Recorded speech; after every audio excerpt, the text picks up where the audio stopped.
Jerusalem, a city whose very name whispers through millennia, first began to gather its ancient stones and dreams, not merely in the mists of legend, but in the tangible dust of prehistoric settlements as far back as the Chalcolithic period, around 4,500 to 3,500 BCE, long before the grand temples and towering walls that would define its later eras.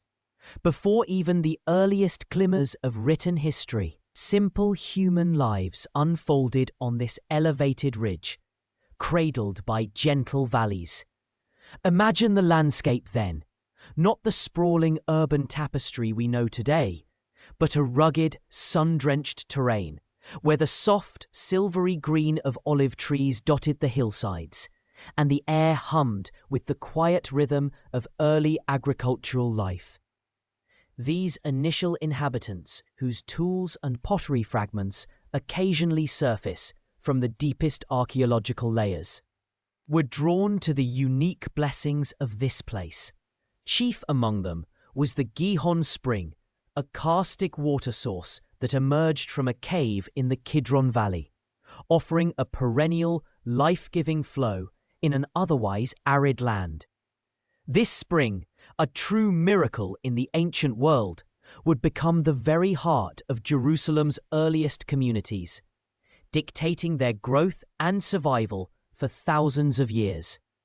It was around this vital artery that the first permanent dwellings, humble and functional, began to cluster. Perhaps they were circular huts of mud brick and thatch, their roofs open to the vast, star-strewn sky, their halves casting flickering shadows on rough-hewn walls.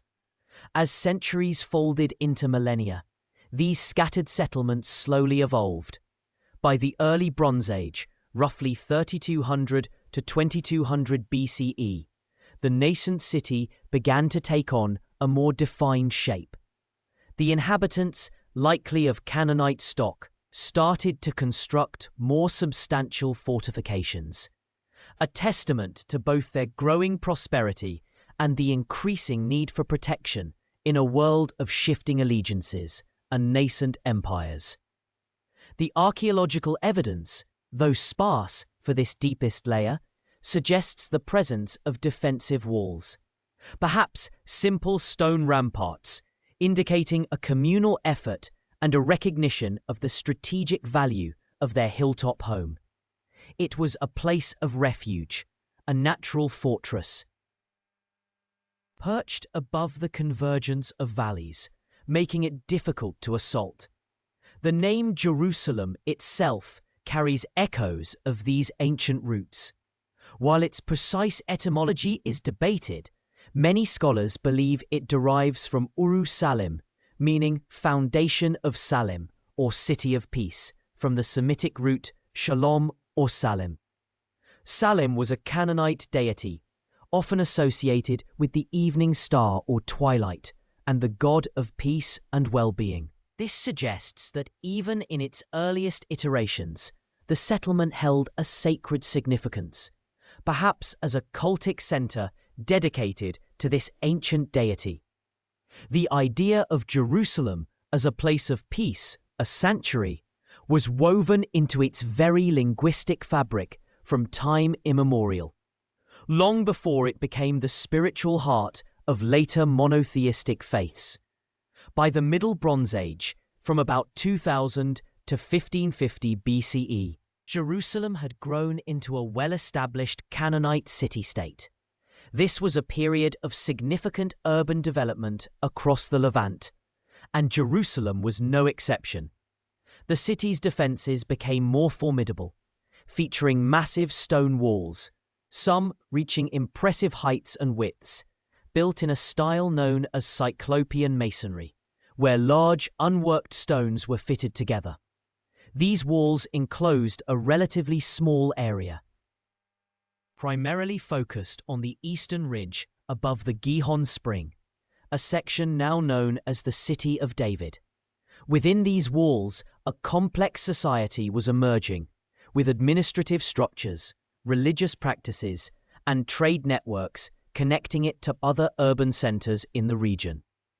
One of the most intriguing, yet lesser-known details from this period comes from the Egyptian execration texts. These ancient curses, inscribed on pottery sherds or figurines and then ritually broken, were intended to magically bind or destroy enemies of the pharaoh. Dating to the 19th and 18th centuries BCE, some of these texts mention a city called Roshlamem or Rushalimum, along with its rulers. This is the earliest known extra-biblical reference to Jerusalem, providing concrete evidence of its existence as a recognized political entity in the broader ancient Near Eastern landscape. It suggests that even then, Jerusalem was significant enough to be considered a potential threat or rival by the mighty Egyptian Empire, or at least a place whose rulers needed to be kept in check. Life within these Canaanite walls would have been vibrant and multifaceted. The sounds of daily life would have filled the air. The clatter of pottery being shaped, the murmur of market haggling, the bleating of sheep and goats, and the rhythmic thud of grain being ground. The scent of wood smoke from cooking fires would have mingled with the aroma of baking bread and the earthy smell of the surrounding fields. Religious rituals would have been central to their existence, with altars and sacred spaces dedicated to the Canaanite pantheon, including gods like El, Baal, and Asherah. These deities, representing natural forces and human endeavors, were worshipped with offerings and ceremonies, seeking fertility for the land and protection for the community. The Late Bronze Age, spanning roughly 1550 to 1200 BCE, saw Jerusalem continue as a Canaanite city, albeit one increasingly under the sphere of Egyptian influence. The Amarna letters, a collection of diplomatic correspondence discovered in Egypt, provide another fascinating glimpse into Jerusalem's standing during this era.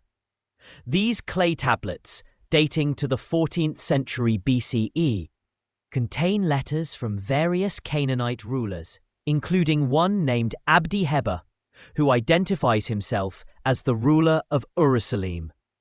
His letters are pleas to the Egyptian pharaoh for military assistance against encroaching groups, possibly the Habiru, a term that might refer to various marginalized or nomadic groups, sometimes interpreted as early Israelites or proto-Israelites.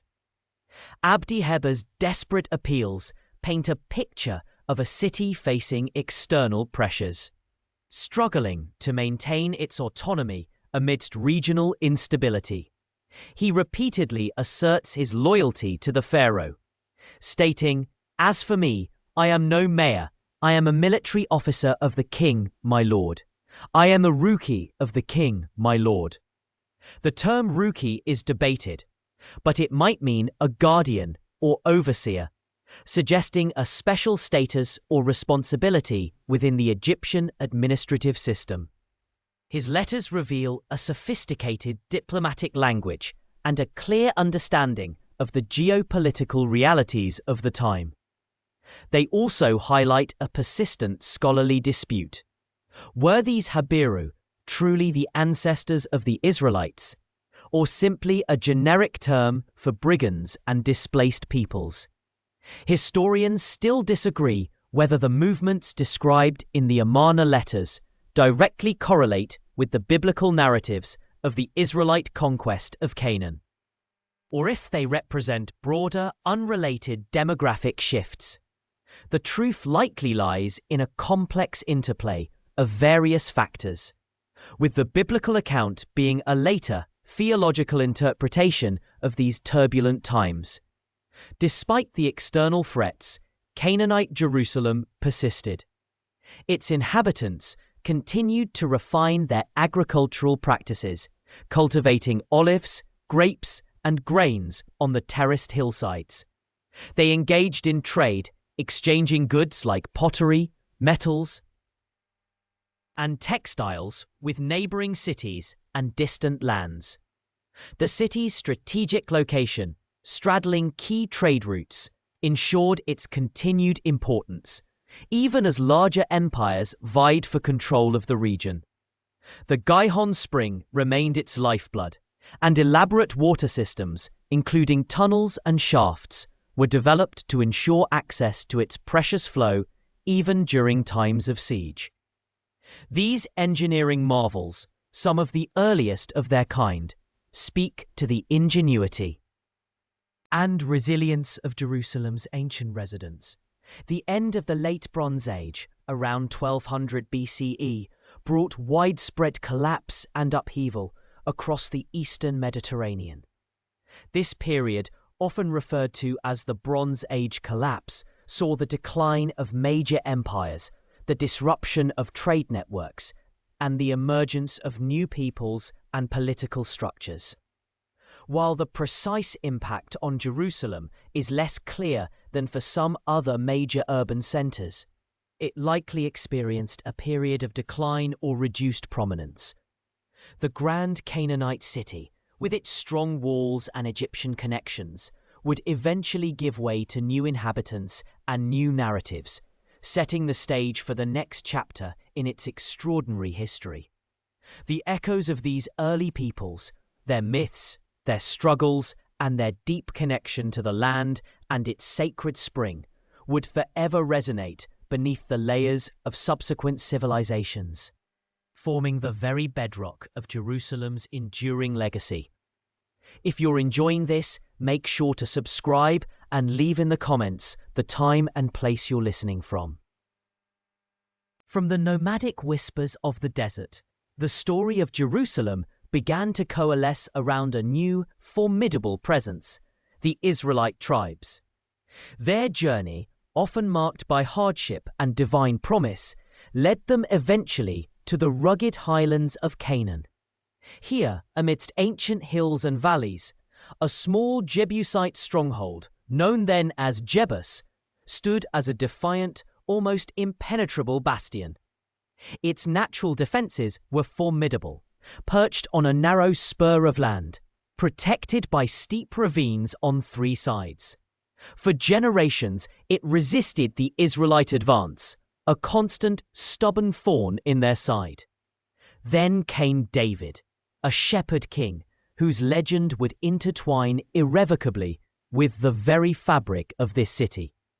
He was a man of both fierce conviction and profound poetic sensibility, a leader who had unified the disparate Israelite tribes into a nascent kingdom.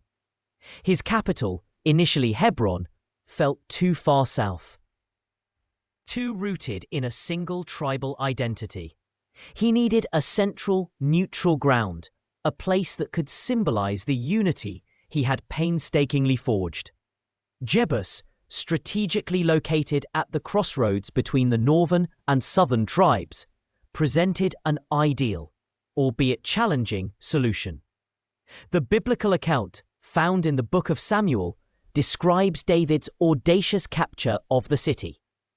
Rather than a prolonged siege against its formidable walls, his forces, perhaps led by Joab, infiltrated through a water shaft, a narrow, vertical tunnel that led from outside the city walls to the Gihon Spring, the city's primary water source.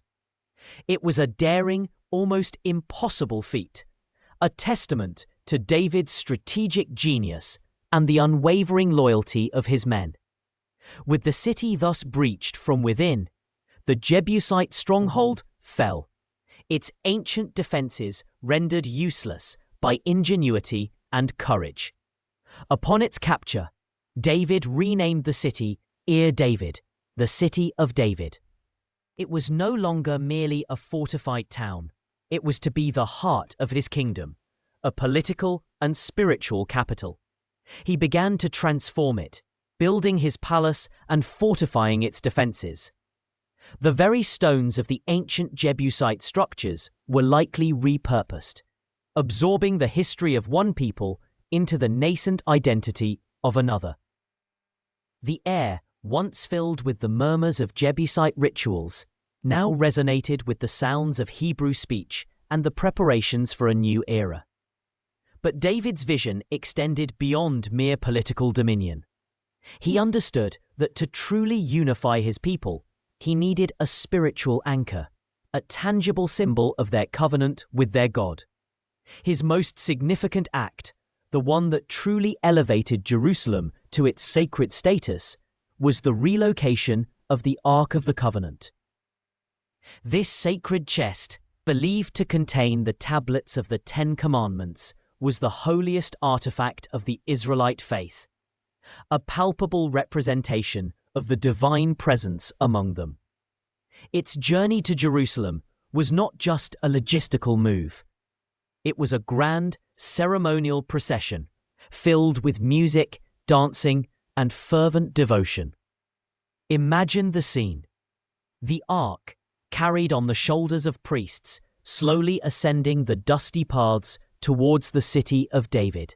The air would have thrummed with the sound of trumpets and lyres, the joyous shouts of the people echoing off the hills.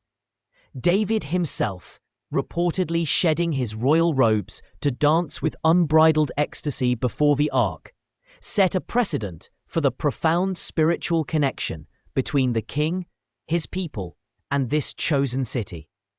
When the ark was finally placed within a tent tabernacle on Mount Moriah, a site traditionally associated with Abraham's near sacrifice of Isaac, Jerusalem became not just a political capital, but a holy city, a dwelling place for the divine presence. This act irrevocably linked Jerusalem to the spiritual destiny of the Israelite people. It became the focal point of their religious life, the destination for pilgrimages, the place where sacrifices were offered and prayers ascended to the heavens. The city, once a pagan Jebusite stronghold, was now consecrated, its very ground imbued with sacred meaning. David's reign, spanning approximately 1000 to 961 DCE, was a period of immense growth and consolidation for the Israelite kingdom. He expanded its borders, established a bureaucracy, and laid the foundations for a stable monarchy. Yet, even as he built his city and unified his people, David faced personal and familial challenges that tested his reign. The stories of Absalom's rebellion, the intrigue within his own household, and the moral failings he sometimes exhibited are woven into the very narrative of his time in Jerusalem.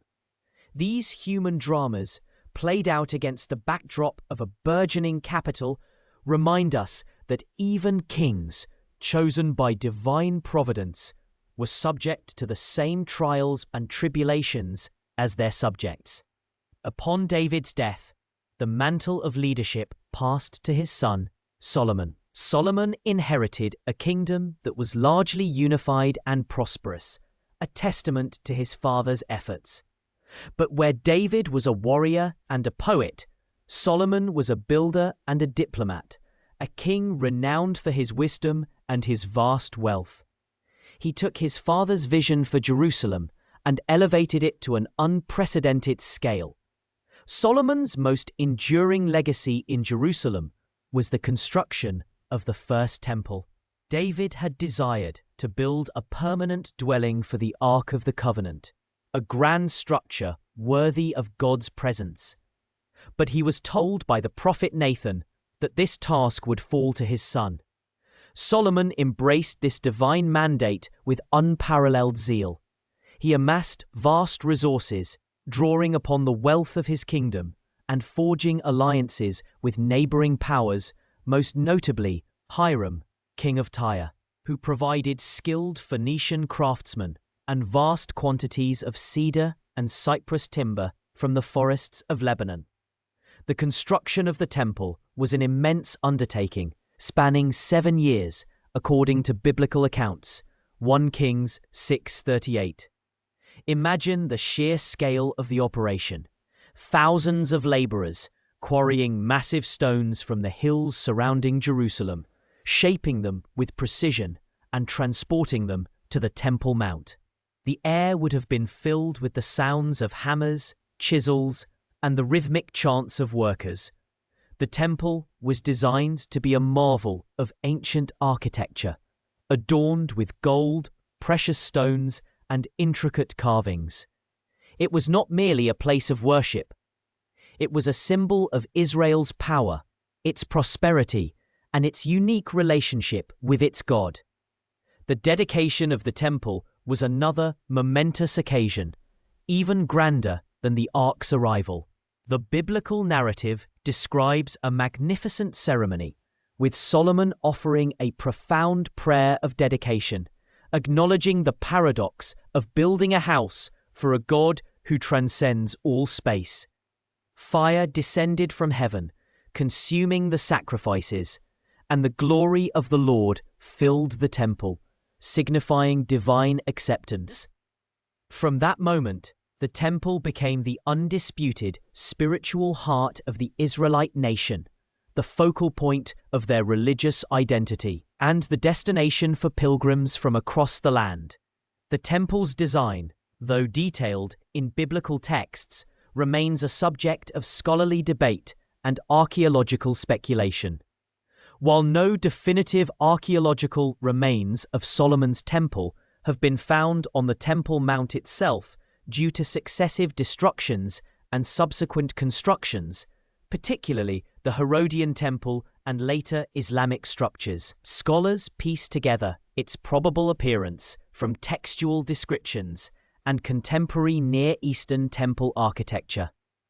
Historians still disagree whether the temple was truly as grand and opulent as described in the biblical accounts, or if these descriptions reflect a later, idealized memory of a foundational structure. Some suggest the biblical account might be a composite, drawing on later architectural styles and literary conventions to emphasize the temple's significance. However, its existence and profound importance to the Israelite people are not in doubt. Beyond the temple, Solomon further embellished Jerusalem. He built a magnificent royal palace complex, even grander than David's, and fortified the city's walls, expanding its boundaries. He established a sophisticated administration, fostering trade and diplomacy that brought immense wealth into the kingdom. Under his rule, Jerusalem became a vibrant hub of commerce and culture, a city of considerable influence in the ancient Near East. The Queen of Sheba, drawn by tales of Solomon's wisdom and wealth, famously journeyed to Jerusalem to witness its splendor for herself, a testament to the city's growing reputation. Yet even in this golden age, shadows began to gather. Solomon's later years were marked by a deviation from the strict monotheism of his father. He married numerous foreign princesses, and to accommodate their religious practices, he allowed the construction of altars and places of worship for their gods on the hills surrounding Jerusalem. These acts, though perhaps politically motivated to secure alliances, were seen as a betrayal of the covenant and sowed the seeds of future discord. The prophetic voices, ever vigilant, warned of the consequences of such transgressions. The immense resources required for Solomon's building projects, including the temple and his palace, also placed a heavy burden on the populace, leading to resentment and forced labor. This economic strain, combined with the religious syncretism of his later reign, created fissures within the unified kingdom. Upon Solomon's death around 922 BCE, the fragile unity of the Israelite kingdom shattered. His son, Rehoboam, inherited a kingdom on the brink. When the northern tribes approached him with grievances about the heavy taxation and forced labor, Rehoboam, advised by younger, less experienced counselors, responded with arrogance and threats. "My father scourged you with whips," he declared, "but I will scourge you with scorpions." This harsh reply proved to be the breaking point. 10 of the 12 tribes seceded, forming the independent Kingdom of Israel in the north, with its capital eventually established in Samaria. Only the tribes of Judah and Benjamin remained loyal to Rehoboam, forming the Kingdom of Judah in the south. Jerusalem, the city of David and Solomon, remained the capital of the smaller southern Kingdom of Judah. This division marked a profound shift in the city's destiny. No longer the capital of a unified Israel, it became the heart of a smaller, often beleaguered kingdom. Its fortunes would now rise and fall with the kings of Judah, facing threats from both its northern Israelite neighbors and the powerful empires that would soon emerge in the region. The division of the kingdom, while politically devastating, paradoxically intensified Jerusalem's spiritual significance for the people of Judah. With the northern kingdom establishing its own cultic centers, Jerusalem's temple became the sole legitimate place of worship for the southern kingdom, reinforcing its unique status as the dwelling place of God. The prophets who emerged during this period, like Isaiah and Jeremiah, would continually call the people of Judah back to faithfulness, often using Jerusalem and its temple as central metaphors for their spiritual state. They spoke of the city's beauty and its divine protection, but also warned of its impending destruction if the people strayed from the covenant.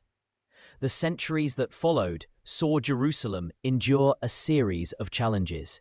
It faced invasions from Egyptian pharaohs like Shishak around 925 BCE, who plundered the temple and royal treasuries, as recorded in Egyptian reliefs at Karnak and in the biblical text. Later, the rising Assyrian Empire in the 8th and 7th centuries BCE cast a long, menacing shadow over the entire Near East. Jerusalem, though often paying tribute to avoid direct confrontation, found itself caught in the geopolitical struggles of the Greek powers. One particularly dramatic episode occurred during the reign of King Hezekiah of Judah, late 8th century BCE. The Assyrian king Sennacherib launched a devastating campaign against Judah, conquering many fortified cities and laying siege to Jerusalem itself. The city was surrounded, its inhabitants trapped, facing certain destruction. Hezekiah, in an act of faith and strategic brilliance, prepared the city for siege. He strengthened the walls, organized the defense, and most notably, commissioned the construction of Hezekiah's tunnel. This remarkable engineering feat, still visible today, was a 533-meter-long, 1,750-foot underground conduit carved through solid rock to bring water from the Gihon Spring, which lay outside the city walls, directly into the city's pool of Siloam. This ensured a vital water supply for Jerusalem's inhabitants during the siege, denying the besieging Assyrian army access to the spring. The biblical account describes a miraculous deliverance, with an angel of the Lord striking down 185,000 Assyrian soldiers, forcing Sennacherib to withdraw. While the exact nature of this miracle is debated, perhaps a plague or a sudden internal crisis in the Assyrian army, historical records confirm that Sennacherib did indeed withdraw from Jerusalem without capturing it, a rare failure for the formidable Assyrian war machine. This event solidified Jerusalem's reputation as a divinely protected city, reinforcing the belief that God would never allow his holy city to fall. This belief, however, would be severely tested in the centuries to come. As the Assyrian Empire eventually waned, a new, even more formidable power rose in Mesopotamia, the Babylonian Empire under Nebuchadnezzar II. Jerusalem, caught between the declining power of Egypt and the rising might of Babylon, found itself in an increasingly precarious position. The kings of Judah vacillated between alliances, often making fatal miscalculations. The prophet Jeremiah, active during this tumultuous period, repeatedly warned the kings and people of Jerusalem that their continued idolatry and injustice would lead to the city's destruction. His words, often met with scorn and persecution, painted a grim picture of the impending catastrophe. He urged surrender to Babylon, seeing it as God's judgment, a path to preservation, but his counsel was largely ignored. Finally, in 586 BCE, Nebuchadnezzar's forces laid siege to Jerusalem. This time, there was no miraculous deliverance. The siege was long and brutal, lasting for over a year.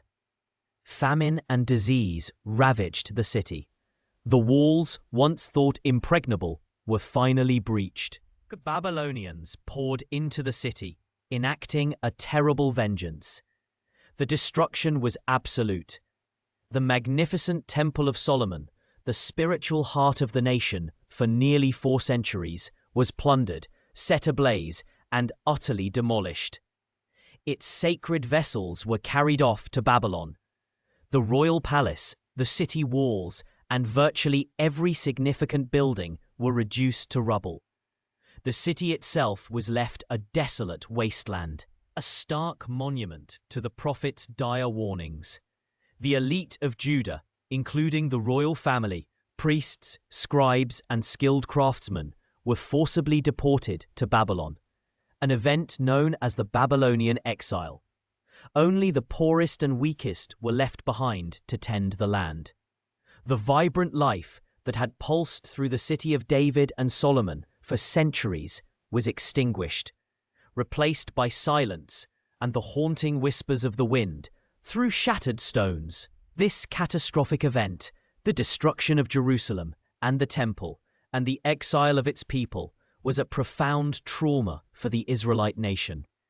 It forced a radical re-evaluation of their faith and identity. How could God allow his chosen city, his own dwelling place, to be destroyed? How could his people be cast out of their promised land? These questions led to intense theological reflection, shaping the future of Judaism. The memory of Jerusalem, however, remained vivid and potent in the hearts of the exiles. They yearned for its restoration, singing psalms of lament by the rivers of Babylon, vowing never to forget Zion.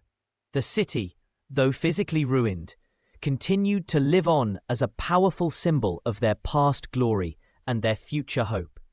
Its dust, mingled with the tears of a displaced people, held the promise of return, a quiet whisper across the vast expanse of the Babylonian plains. The air, once thick with the dust of conquest and the echoes of David's lyre, began to hum with a new kind of energy, the purposeful rhythm of construction. David, the shepherd king, had dreamed of a permanent dwelling for the Ark of the Covenant, a house for the divine presence that had journeyed with his people through wilderness and war.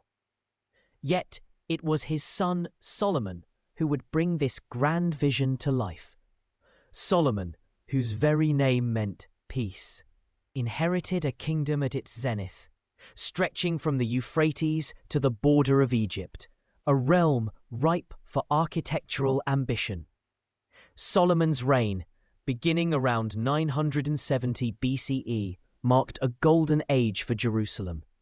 He embarked on an unparalleled building program, transforming the nascent city into a magnificent capital. The most significant of these undertakings was the construction of the first temple, a structure intended to be the spiritual heart of his kingdom and a beacon to the world. For 7 long years, the sounds of chisels on stone, the rhythmic thud of hammers, and the rustle of imported cedar filled the air around Mount Moriah.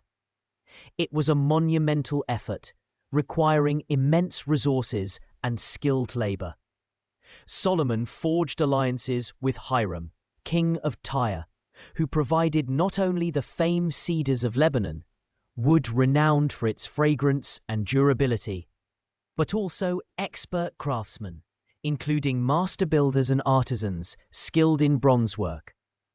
Imagine the sight: vast rafts of timber floating down the coast, then painstakingly transported overland to Jerusalem, each log a testament to the king's unwavering resolve.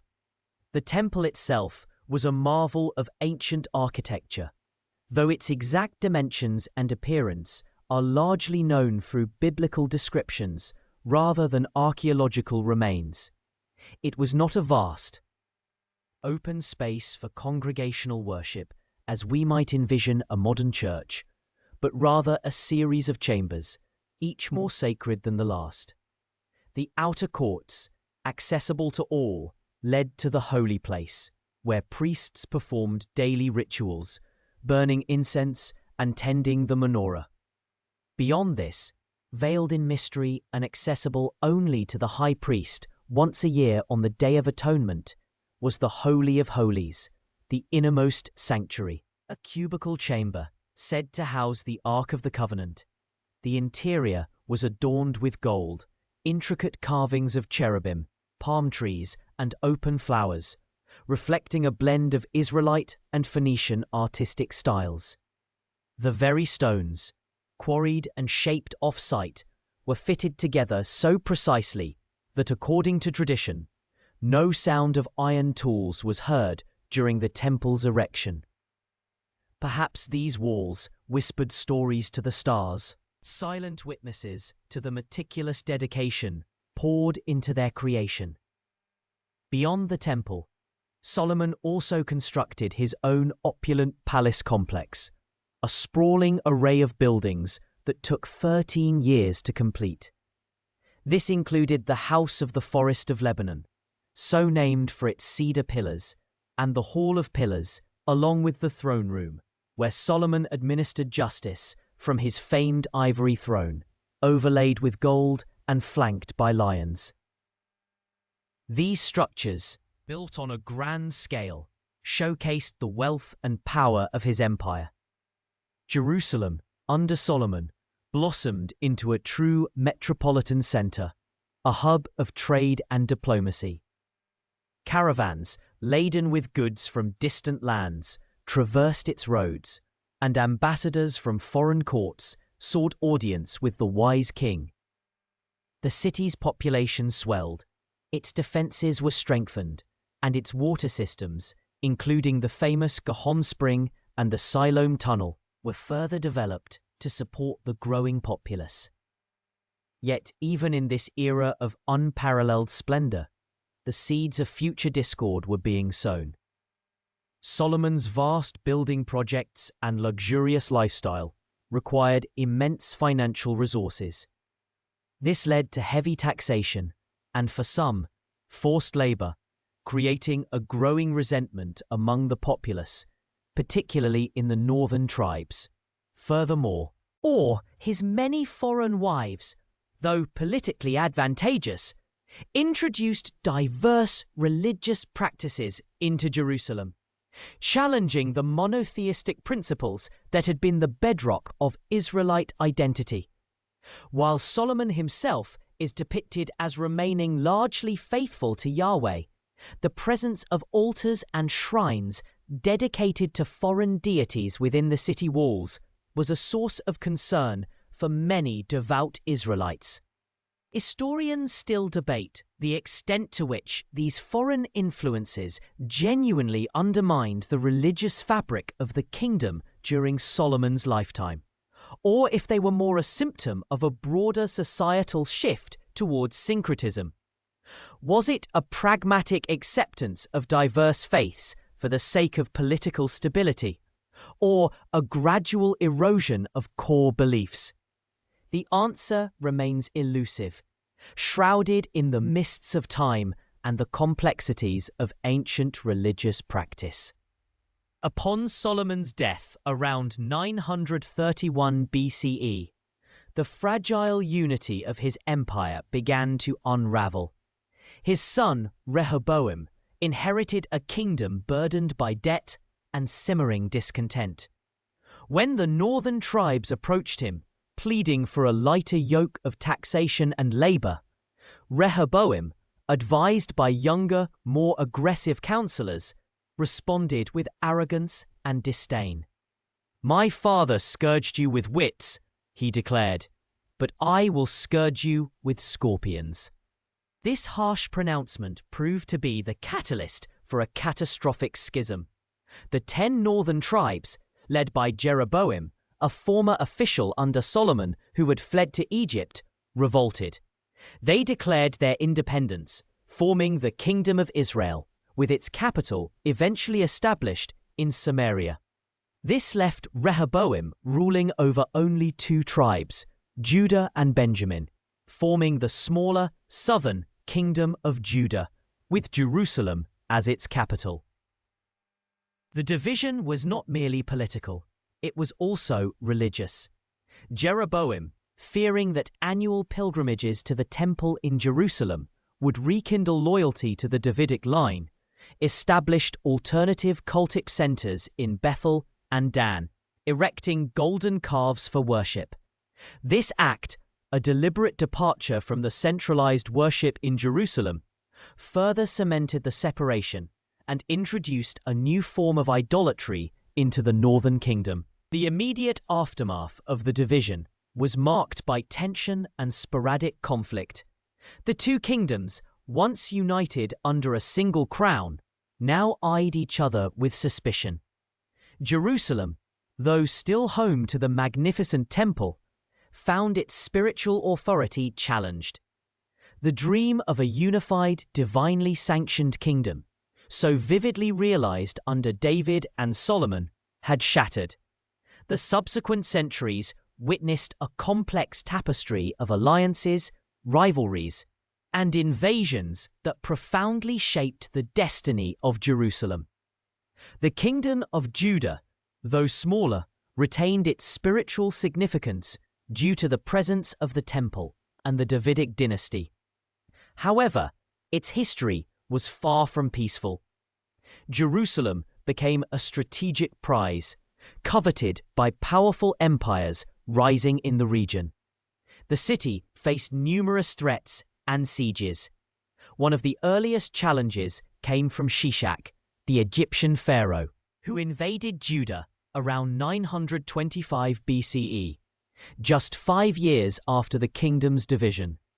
Shishak's campaign, recorded both in the Bible and on the walls of the Temple of Ammon at Karnak in Egypt, resulted in the plundering of Jerusalem, including treasures from the temple and the royal palace. This event serves as a stark reminder that even the most sacred of cities was vulnerable to the shifting tides of geopolitical power. The once gleaming gold of Solomon's temple was now carried away, a tangible symbol of a diminished glory. Despite these setbacks, Jerusalem endured. Its identity became inextricably linked to the temple and the belief in the enduring covenant with God. Prophets arose during this period, their voices echoing through the city streets, calling the people back to righteousness and warning of divine judgment if they strayed from the path. Figures like Isaiah, Micah, and Jeremiah would later walk these very streets, their pronouncements shaping the spiritual landscape of the city for generations to come. The Kingdom of Israel to the north, meanwhile, experienced a more tumultuous existence, marked by frequent dynastic changes and internal strife. Its kings often embraced idolatry, leading to condemnation from prophets like Elijah and Elisha. Ultimately, the northern kingdom succumbed to the might of the Neo-Assyrian Empire. In 722 BCE, after a protracted siege, the Assyrians captured Samaria, the capital of Israel, and deported its inhabitants to distant lands. This event, known as the Exile of the 10 Lost Tribes, effectively ended the northern kingdom, leaving Judah as the sole heir to the Israelite legacy. The fall of Israel sent shockwaves through Judah, reinforcing fears of divine retribution and strengthening the conviction among some that Jerusalem and its temple were the last bastions of true worship. Jerusalem, now standing alone, faced the full brunt of Assyrian expansionism. King Hezekiah, who reigned in Judah from approximately 715 to 686 BCE, undertook significant reforms to purify religious practices and strengthen Jerusalem's defenses in anticipation of an Assyrian invasion. He famously ordered the construction of the Siloam Tunnel, an engineering marvel that channeled water from the Gihon spring outside the city walls to a pool within, ensuring a water supply during siege. This tunnel, still accessible today, is a testament to the ingenuity and desperation of a city preparing for the unthinkable. The Assyrian threat materialized in 701 BCE, when Sennacherib, the mighty Assyrian king, launched a devastating campaign against Judah, conquering numerous fortified cities. His army then laid siege to Jerusalem. The city was surrounded, its inhabitants trapped, facing starvation and the overwhelming might of the Assyrian war machine. The biblical account describes a miraculous deliverance, where a plague struck the Assyrian army, forcing Sennacherib to withdraw. While historical accounts from Sennacherib's own annals confirm his campaign against Judah and his encirclement of Jerusalem, they do not mention a direct conquest of the city, nor do they provide details of his withdrawal. This discrepancy has fueled scholarly debate for centuries. Was it the divine intervention, a diplomatic settlement, or perhaps a combination of factors, such as an outbreak of disease within the Assyrian ranks, that spared Jerusalem? Regardless of the exact circumstances, Jerusalem survived, a feat that reinforced its reputation as a divinely protected city in the eyes of its inhabitants. This survival, however, was not without cost. Judah became a vassal state to Assyria, paying heavy tribute. The period following Sennacherib's retreat saw a complex relationship between Judah and the dominant Mesopotamian powers. Jerusalem continued to be a focal point of religious and political life, but its autonomy was increasingly curtailed. The shadow of empire loomed large, a constant reminder of the precarious balance of power in the ancient Near East. The memory of Solomon's golden age, though distant, continued to inspire, even as the present brought new challenges and uncertainties to the beloved city on the hills. The whispers of the past mingled with the anxieties of the present, weaving a rich and complex tapestry of human experience in this enduring place. The city, once a beacon of divine promise and human endeavor, found itself increasingly ensnared in the relentless currents of geopolitical struggle. To the east, the Neo-Babylonian Empire, under the formidable Nebuchadnezzar II, rose with a terrifying swiftness, eclipsing the fading Assyrian might. Jerusalem, a small kingdom caught between these colossal powers, struggled to maintain its precarious independence, often swaying between alliances that ultimately proved futile. The reign of King Jehoiakim, marked by a defiance that perhaps bordered on hubris, saw Jerusalem first fall under Babylonian suzerainty around 605 BCE. Tribute flowed eastward, a bitter acknowledgement of a new overlord. Yet the spirit of rebellion, fueled by prophetic warnings and a deep-seated belief in divine protection, stirred again. Jehoiakim, emboldened by a fleeting resurgence of Egyptian influence, withheld tribute, a gamble that would prove catastrophic. Nebuchadnezzar, swift and decisive, responded with overwhelming force. In 597 BCE, Jerusalem was besieged.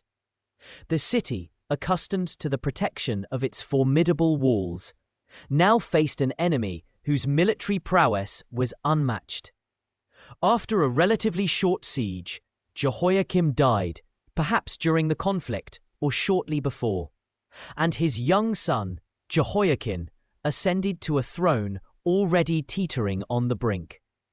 His reign, however, was tragically brief, lasting only 3 months. Nebuchadnezzar entered Jerusalem not as a liberator, but as a conqueror.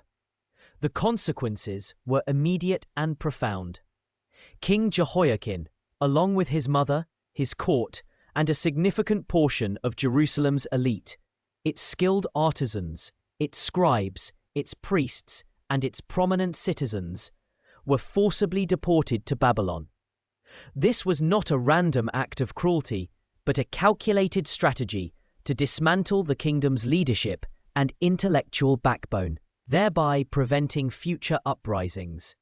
Tens of thousands, perhaps as many as 10,000, were marched across the vast desert, leaving behind a city stripped of its most vital human resources.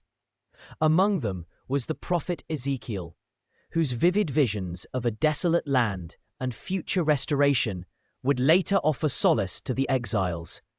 Nebuchadnezzar then installed Jehoiakim's uncle, Zedekiah, on the throne, hoping to secure a more pliant vassal.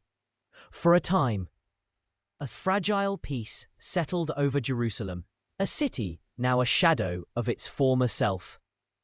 But the yearning for freedom and the persistent whispers of Egyptian support proved too strong for Zedekiah to resist. Despite the dire warnings of the prophet Jeremiah, who urged submission to Babylon as God's will, Zedekiah once again rebelled. This act of defiance sealed Jerusalem's fate. In 588 BCE, Nebuchadnezzar returned, this time with an unyielding resolve to crush the rebellion definitively. The siege that followed was protracted and brutal, lasting for an agonizing 30 months. The city's inhabitants endured unimaginable suffering, starvation, and disease within their besieged walls. The once bustling markets fell silent, the streets grew empty, and the cries of hunger replaced the joyous sounds of daily life. The siege engines pounded against the walls, relentless and unforgiving. Finally, in the summer of 586 BCE, the Babylonian army breached Jerusalem's defenses. The invaders poured into the city, a torrent of destruction. What followed was a systematic and thorough annihilation. The temple, Solomon's magnificent edifice, the very heart of Jewish religious life, was plundered. Its sacred vessels carried away and then set ablaze. Its towering cedar beams, its intricate carvings, its gleaming gold, all succumbed to the inferno. The smoke, thick and acrid, billowed into the sky, a dark shroud over a city in agony. The royal palace, the grand houses of the nobility, and the city walls themselves were all torn down, reduced to rubble and ash. The once proud fortifications, which had stood for centuries, were systematically dismantled, brick by painstaking brick, ensuring that Jerusalem could not easily rise again as a strategic threat. King Zedekiah attempted to flee through a secret passage, but was captured in the plains of Jericho. He was brought before Nebuchadnezzar, who, in a horrific act of retribution, forced Zedekiah to watch as his sons were executed. Then, in a final brutal gesture, Zedekiah's eyes were put out, and he was bound in bronze chains and taken to Babylon, a blind and broken king. The remaining population, Those who had survived the siege and the initial slaughter were also deported, leaving Jerusalem a desolate wasteland, largely uninhabited save for a few scattered poor farmers and vineyard keepers. The land, once flowing with milk and honey, now lay fallow, scarred by war. This catastrophic event, the destruction of the First Temple and the exile of its people, fundamentally reshaped Jewish identity and religious practice.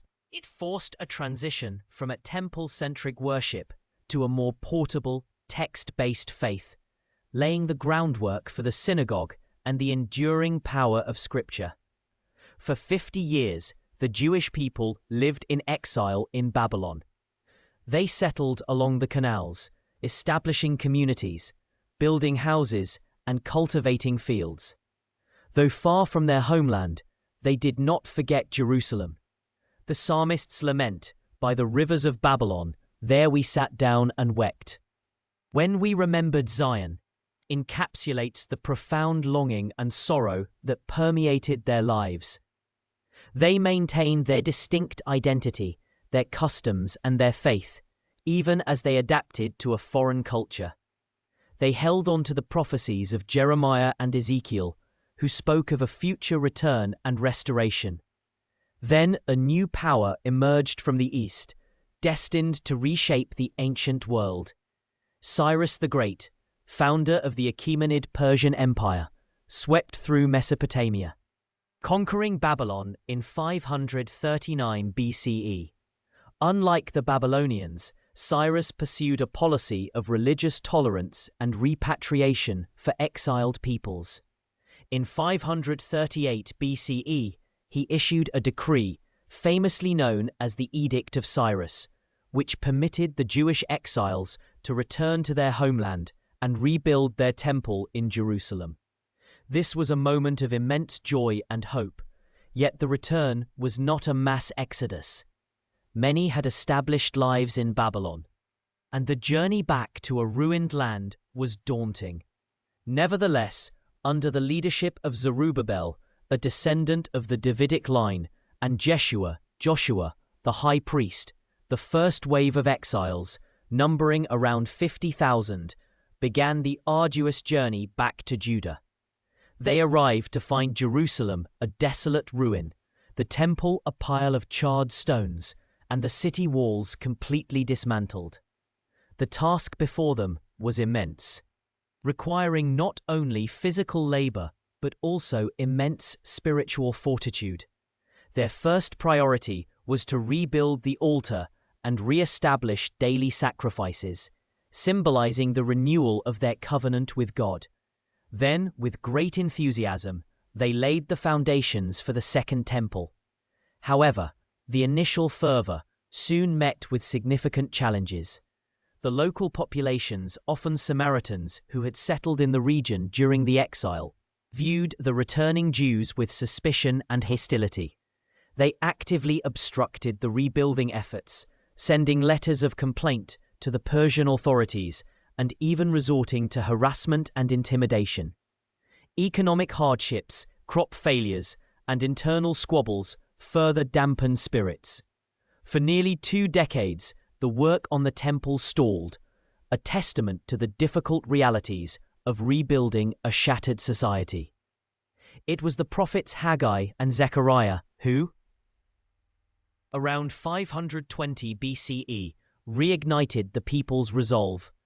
They challenged the community's apathy, urging them to prioritize the temple's construction over their own personal comforts.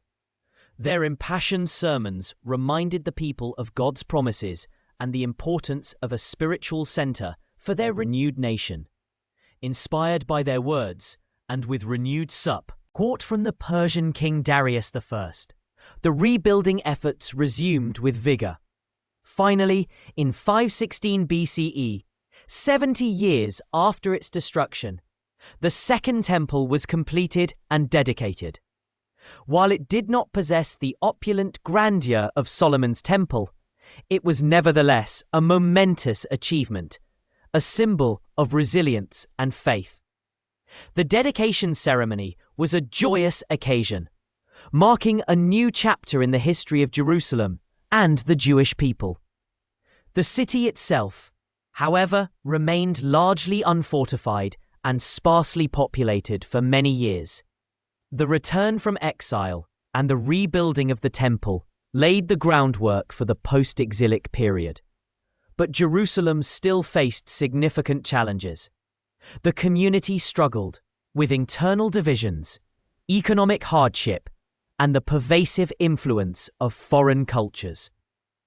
It was during this time that figures like Ezra and Nehemiah emerged, playing crucial roles in shaping the future of Jerusalem and Jewish identity.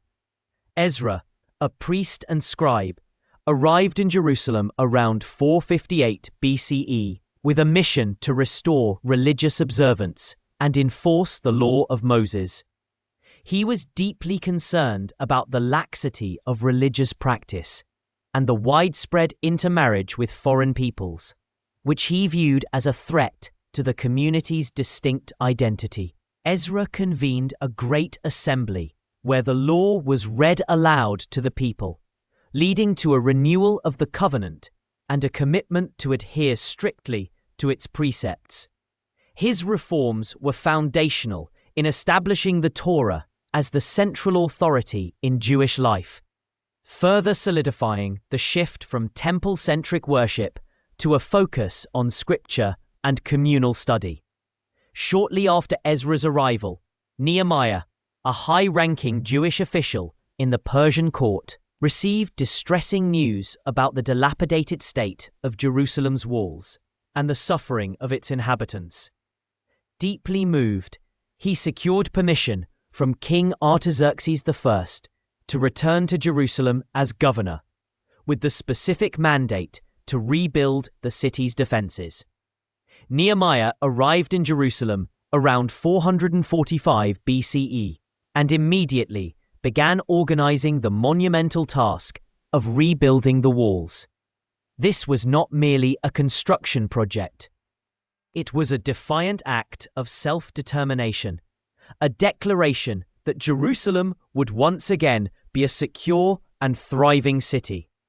The rebuilding effort faced fierce opposition from the surrounding peoples, particularly Sanballat the Horonite, Tobiah the Ammonite, and Geshem the Arab, who saw a fortified Jerusalem as a threat to their own regional influence. They resorted to ridicule, threats, and even armed incursions to disrupt the work. Nehemiah, however, proved to be an exceptional leader, combining administrative skill with unwavering resolve. He organized the people into work gangs, with each family responsible for a section of the wall, and famously armed the builders so that each of the builders had his sword strapped to his side while he built. This image of a people building with one hand and holding a weapon with the other vividly illustrates the precariousness of their situation. Despite the constant threats and internal challenges, the walls of Jerusalem were completed in a remarkably short period, just 52 days. This achievement was a testament to Nehemiah's leadership and the collective determination of the people. The completion of the walls marked a significant turning point, providing security and a renewed sense of pride and identity for the inhabitants. It allowed Jerusalem to once again function as a true city, a protected center for religious and communal life. With the walls secured, Nehemiah turned his attention to repopulating the city, encouraging people from the surrounding towns to settle within its new defenses. He also worked with Ezra to address social injustices, such as debt slavery, and to further strengthen religious observance. The combined efforts of Ezra and Nehemiah during the mid-5th century BCE were instrumental in shaping the character of post-exilic Judaism. They re-established Jerusalem as the spiritual and administrative heart of Judah, solidified the centrality of the Torah, and fostered a strong sense of communal identity that would endure for centuries. Yet historians still debate the precise chronology and extent of Ezra and Nehemiah's reforms, and whether their missions overlapped or were sequential. Some scholars suggest that Ezra's arrival and reforms might have occurred later than traditionally understood, perhaps after Nehemiah's initial work on the walls. Regardless of the exact sequence, their combined legacy was profound. The Jerusalem they helped to rebuild, with its second temple and newly fortified walls, became the enduring symbol of Jewish nationhood and faith, setting the stage for the Hellenistic and Roman periods that would follow. The city, though still under Persian rule, had reclaimed its spiritual sovereignty, whispering stories of resilience and hope to the desert winds, awaiting its next chapter in the grand tapestry of time. As the golden age of Persian rule gently receded, a new force, swift and unstoppable as a desert wind, swept across the ancient world.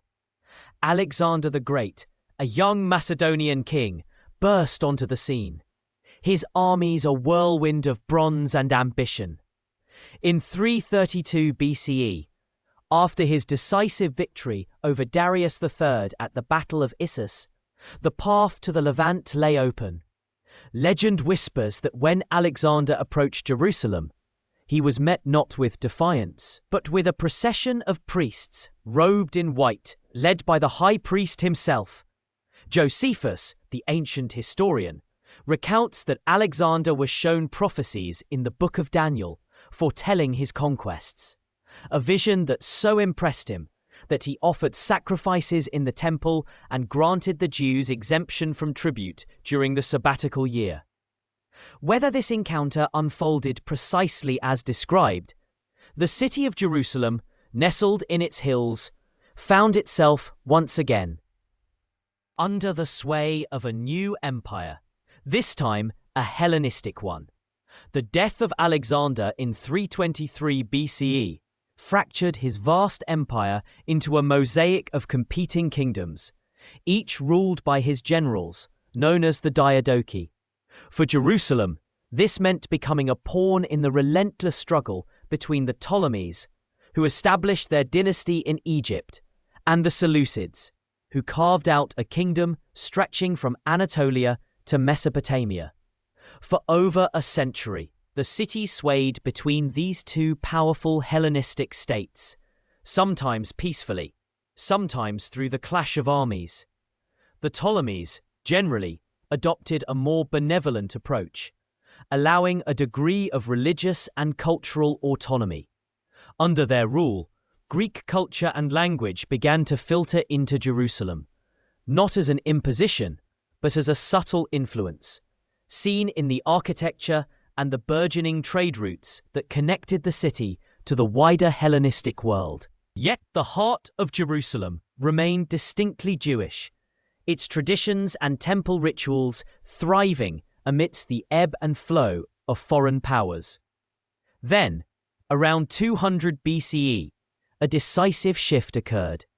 The Battle of Panium saw the Seleucid king Antiochus III the Great deliver a crushing defeat to the Ptolemaic forces, firmly bringing Judea and Jerusalem under Seleucid control. Initially, Antiochus III maintained a policy of respect for Jewish traditions, even offering financial support for the temple. He understood the importance of stability in his newly acquired territories. However, the winds of change were gathering, spurred by the immense war indemnities imposed by Rome after Antiochus III's defeat at Magnesia, which forced him to seek new sources of revenue. This financial strain, coupled with the rising tide of Hellenization within Judea itself, set the stage for profound conflict.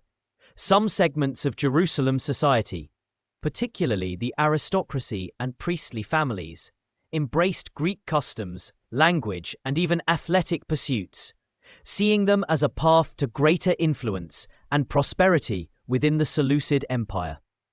They built gymnasiums, adopted Greek names, and participated in Greek festivals, blurring the lines between traditional Jewish life and Hellenistic norms. This internal division between those who sought to preserve the ancient ways and those who embraced the new was a simmering tension beneath the surface of Jerusalem life. The true storm broke with the ascension of Antiochus IV Epiphanes to the Seleucid throne in 175 BCE. His very name, Epiphanes, meaning God manifest, hinted at his grandiose self-perception and his fervent desire to unify his diverse empire under a single Hellenistic culture, with himself at its divine center. To him, the unique religious practices of the Jews, with their singular God and refusal to participate in pagan cults, were an anomaly, a potential source of disloyalty. He saw the internal Hellenizing faction in Jerusalem as an opportunity to accelerate his agenda. Antiochus IV began to interfere directly in the appointment of the high priest, traditionally a hereditary position. He deposed Onias III, a righteous priest, and appointed Menelaus, a Hellenizing Jew who had no legitimate claim to the high priesthood and was willing to pay a large sum for the office. This act was an egregious violation of Jewish law and tradition, deeply offending the pious. Menelaus, in his eagerness to please Antiochus and fund his own lavish lifestyle, even went so far as to sell sacred temple vessels, further enraging the populace. The situation escalated dramatically in 168 BCE, following a humiliating retreat from Egypt, where Roman intervention forced him to abandon his conquest. Antiochus IV returned to Jerusalem in a furious rage. He saw the city as a hotbed of rebellion and an obstacle to his Hellenistic vision. He launched a brutal crackdown, culminating in what is known as the Abomination of Desolation. He issued decrees forbidding Jewish religious practices, circumcision, observance of the Sabbath, and adherence to dietary laws were all outlawed under penalty of death. Copies of the Torah were burned, and altars to pagan gods were erected throughout Judea. Most sacrilegiously, a statue of Zeus was placed in the temple itself, and pigs, an unclean animal, were sacrificed on its altar. The very heart of Jewish identity, the temple, was defiled, transforming it into a shrine for pagan worship. This systematic persecution was designed to eradicate Jewish faith and force complete assimilation. For many, it was an unbearable assault on their very souls. The air in Jerusalem grew heavy with despair and outrage. Historians still debate the precise motivations behind Antiochus IV's extreme actions. Was it pure religious zealotry, a calculated political move to crush potential dissent, or perhaps a desperate attempt to unify a crumbling empire through cultural conformity? Whatever the primary driver, the consequences were immediate and catastrophic for the Jewish people. Yet from the ashes of despair, a spark of resistance ignited. In the small village of Modi'in, northwest of Jerusalem, an elderly priest named Mattathias of the Hasmonean family refused to offer a pagan sacrifice. When a Hellenizing Jew stepped forward to comply, Mattathias, in a burst of righteous fury, slew both the apostate Jew and the Seleucid official overseeing the sacrifice. This single act of defiance, though seemingly minor, was the match that lit the fuse of the Maccabean revolt. Mattathias and his 5 sons, Judah, Simon, John, Eleazar, and Jonathan, fled to the wilderness, gathering around them a growing band of devout Jews who refused to abandon their faith. Judah, known as Maccabee, meaning the hammer, quickly emerged as the military leader. He was a brilliant strategist, employing guerrilla tactics that confounded the larger, more conventional Seleucid armies. They struck from ambush, disrupted supply lines, and inspired their countrymen with their unwavering faith and courage. The revolt was not just a military struggle. It was a religious war, a fight for the very soul of Judaism. Against overwhelming odds, the Maccabees achieved remarkable victories. They defeated Seleucid forces at Emmaus, Beth-Zur, and Beth-Zechariah. Their determination, fueled by the desire to purify the temple and reclaim their religious freedom. In 164 BCE, a mere 3 years after its desecration, Judah Maccabee and his forces triumphantly entered Jerusalem. The sight that greeted them was heart-wrenching. The temple lay desolate, its altars defiled, its gates burned. With fervent devotion, they set about cleansing and rededicating the temple. The pagan idols were removed, the defiled altar dismantled, and a new one constructed. On the 25th of Kislev, the temple was rededicated with joyous celebration, an event commemorated to this day by the festival of Hanukkah. The story of the single cruse of undefiled oil, miraculously burning for 8 days, became a powerful symbol of divine intervention and enduring hope amidst darkness. The rededication was a pivotal moment, but the fight for full independence was far from over. The Seleucids continued to harass Judea, and the Hasmoneans, now a ruling dynasty, had to contend with both external threats and internal divisions. Judah Maccabee himself was killed in battle in 160 BCE, but his brothers continued the struggle. Jonathan, and then Simon, skillfully navigated the complex political landscape, exploiting the internal conflicts within the Seleucid Empire and forging alliances even with distant Rome. Finally, in 142 BCE, Simon Maccabee secured complete independence for Judea. The Seleucid king Demetrius II issued a decree recognizing Simon as high priest, ethnarch, ruler, and military commander, granting the Jewish people freedom from foreign tribute. This marked the establishment of the Hasmonean kingdom, the first independent Jewish state in Judea since the Babylonian exile nearly 4 centuries earlier. Jerusalem once again was the capital of a sovereign Jewish nation. The Hasmonean period, though a testament to courage and faith, was also marked by its own complexities and internal strife. The initial leaders, like Simon, were revered for their piety and military prowess. However, their successors began to adopt Hellenistic titles and customs, blurring the lines that the Maccabees had fought so hard to defend.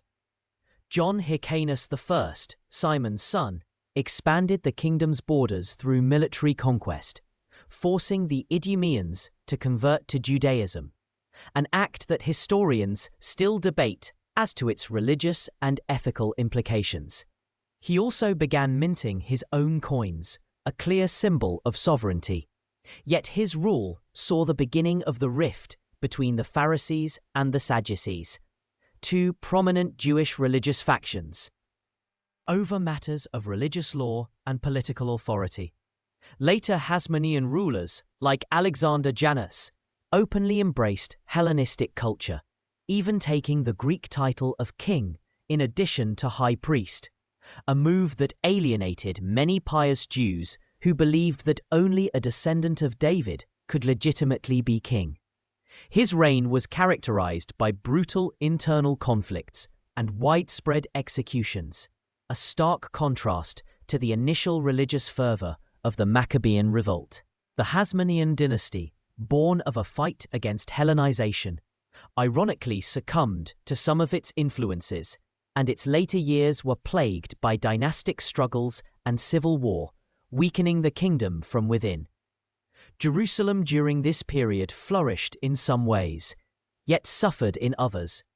The city's defenses were strengthened, and the temple, under Hasmonean patronage, continued to be the spiritual heart of the Jewish world. Pilgrims streamed into the city for festivals, and its markets bustled with trade. Yet the political machinations and the increasing secularization of the Hasmonean rulers caused deep unease among the populace. The dream of a purely righteous kingdom, envisioned by the early Maccabees, seemed to fade as political ambition and Hellenistic power struggles took root. The Hasmonean kingdom, though independent for over 80 years, ultimately fell victim to its internal divisions and the ever-expanding shadow of Rome.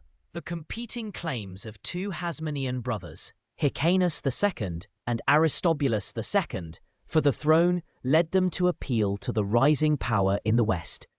In 63 BCE, Pompey the Great, the Roman general, arrived in Judea, ostensibly to mediate the dispute. He saw the chaos as an opportunity. After a 3-month siege, Roman legions stormed Jerusalem, breaching the temple walls on the Sabbath, a day when the Jews would not fight. Pompey, curious, entered the Holy of Holies, the innermost sanctuary of the temple, an act considered a grave desecration by the Jews, as only the high priest was permitted to enter, and then only once a year. Though he did not loot the temple, his entrance irrevocably marked the end of independent Jewish rule. Jerusalem, once again, found itself under the dominion of a foreign power. This time, the formidable Roman Empire. The Hasmonean dynasty continued as client rulers for a time, but their power was severely curtailed. The brief, shining moment of independence, born from the Maccabean revolt, had come to an end, leaving behind a legacy of fierce religious devotion, military ingenuity, and the enduring memory of a people who fought against overwhelming odds to preserve their identity. The city, having weathered the storms of Hellenistic influence and the triumphant return of Jewish sovereignty, now stood on the precipice of a new era, one that would see it transformed under the iron fist of Rome. The echoes of Greek philosophical debates and the clash of Maccabean swords still lingered in the air, a testament to the city's remarkable resilience and its perpetual struggle to maintain its unique spirit amidst the tides of empire. The dust of the Hellenistic age had barely settled when a new, formidable shadow began to stretch across the eastern Mediterranean, a shadow cast by the burgeoning power of Rome. Jerusalem, ever a city at the crossroads of empires, found itself once more drawn into the orbit of a dominant foreign force. The arrival of Pompey the Great in 63 BCE marked the definitive end of Hasmonean independence. A brief but vibrant period of self-rule that had followed the Maccabean revolt. Pompey's legions, disciplined and relentless, laid siege to the city, breaching its defences and entering the sacred precincts of the temple. It was a moment of profound shock and desecration for the Jewish people, as Roman soldiers, driven by curiosity or disdain, dared to enter the Holy of Holies, the innermost sanctuary where only the high priest was permitted to tread. And then, only once a year, they found it, to their surprise, empty of idols or images, a testament to the unique and iconic nature of Jewish worship. With Pompey's conquest, Judea became a client kingdom of Rome, its internal affairs often managed by local rulers appointed by the distant imperial power. This arrangement, designed to maintain order and extract tribute without the direct cost of full provincial administration, set the stage for one of the most complex and controversial figures in Jerusalem's history. Herod the Great, appointed king of Judea by the Roman Senate in 40 BCE, Herod was a master of political maneuvering, a man of immense ambition and equally immense paranoia. He was an Idumean by birth, a people related to the Jews, but often viewed with suspicion by the Judean populace, a fact that fueled his constant need to legitimize his rule. Herod's reign. From 37 BCE to 4 BCE was a paradox of architectural grandeur and brutal repression. He was a prodigious builder, transforming Jerusalem into a city of unparalleled splendor. His most magnificent undertaking was the ambitious expansion and renovation of the Second Temple, a project that dwarfed even Solomon's original vision. The Temple Mount was enlarged to an astonishing scale, creating a vast platform supported by massive retaining walls, some of which still stand today, like the Western Wall, a testament to his engineering prowess.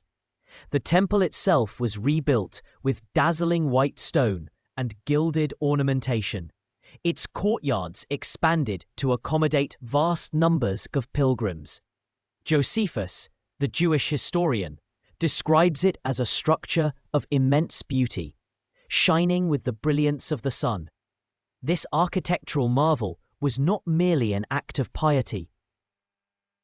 It was also a strategic move to win the favor of his Jewish subjects and to showcase his own power and wealth to the Roman world.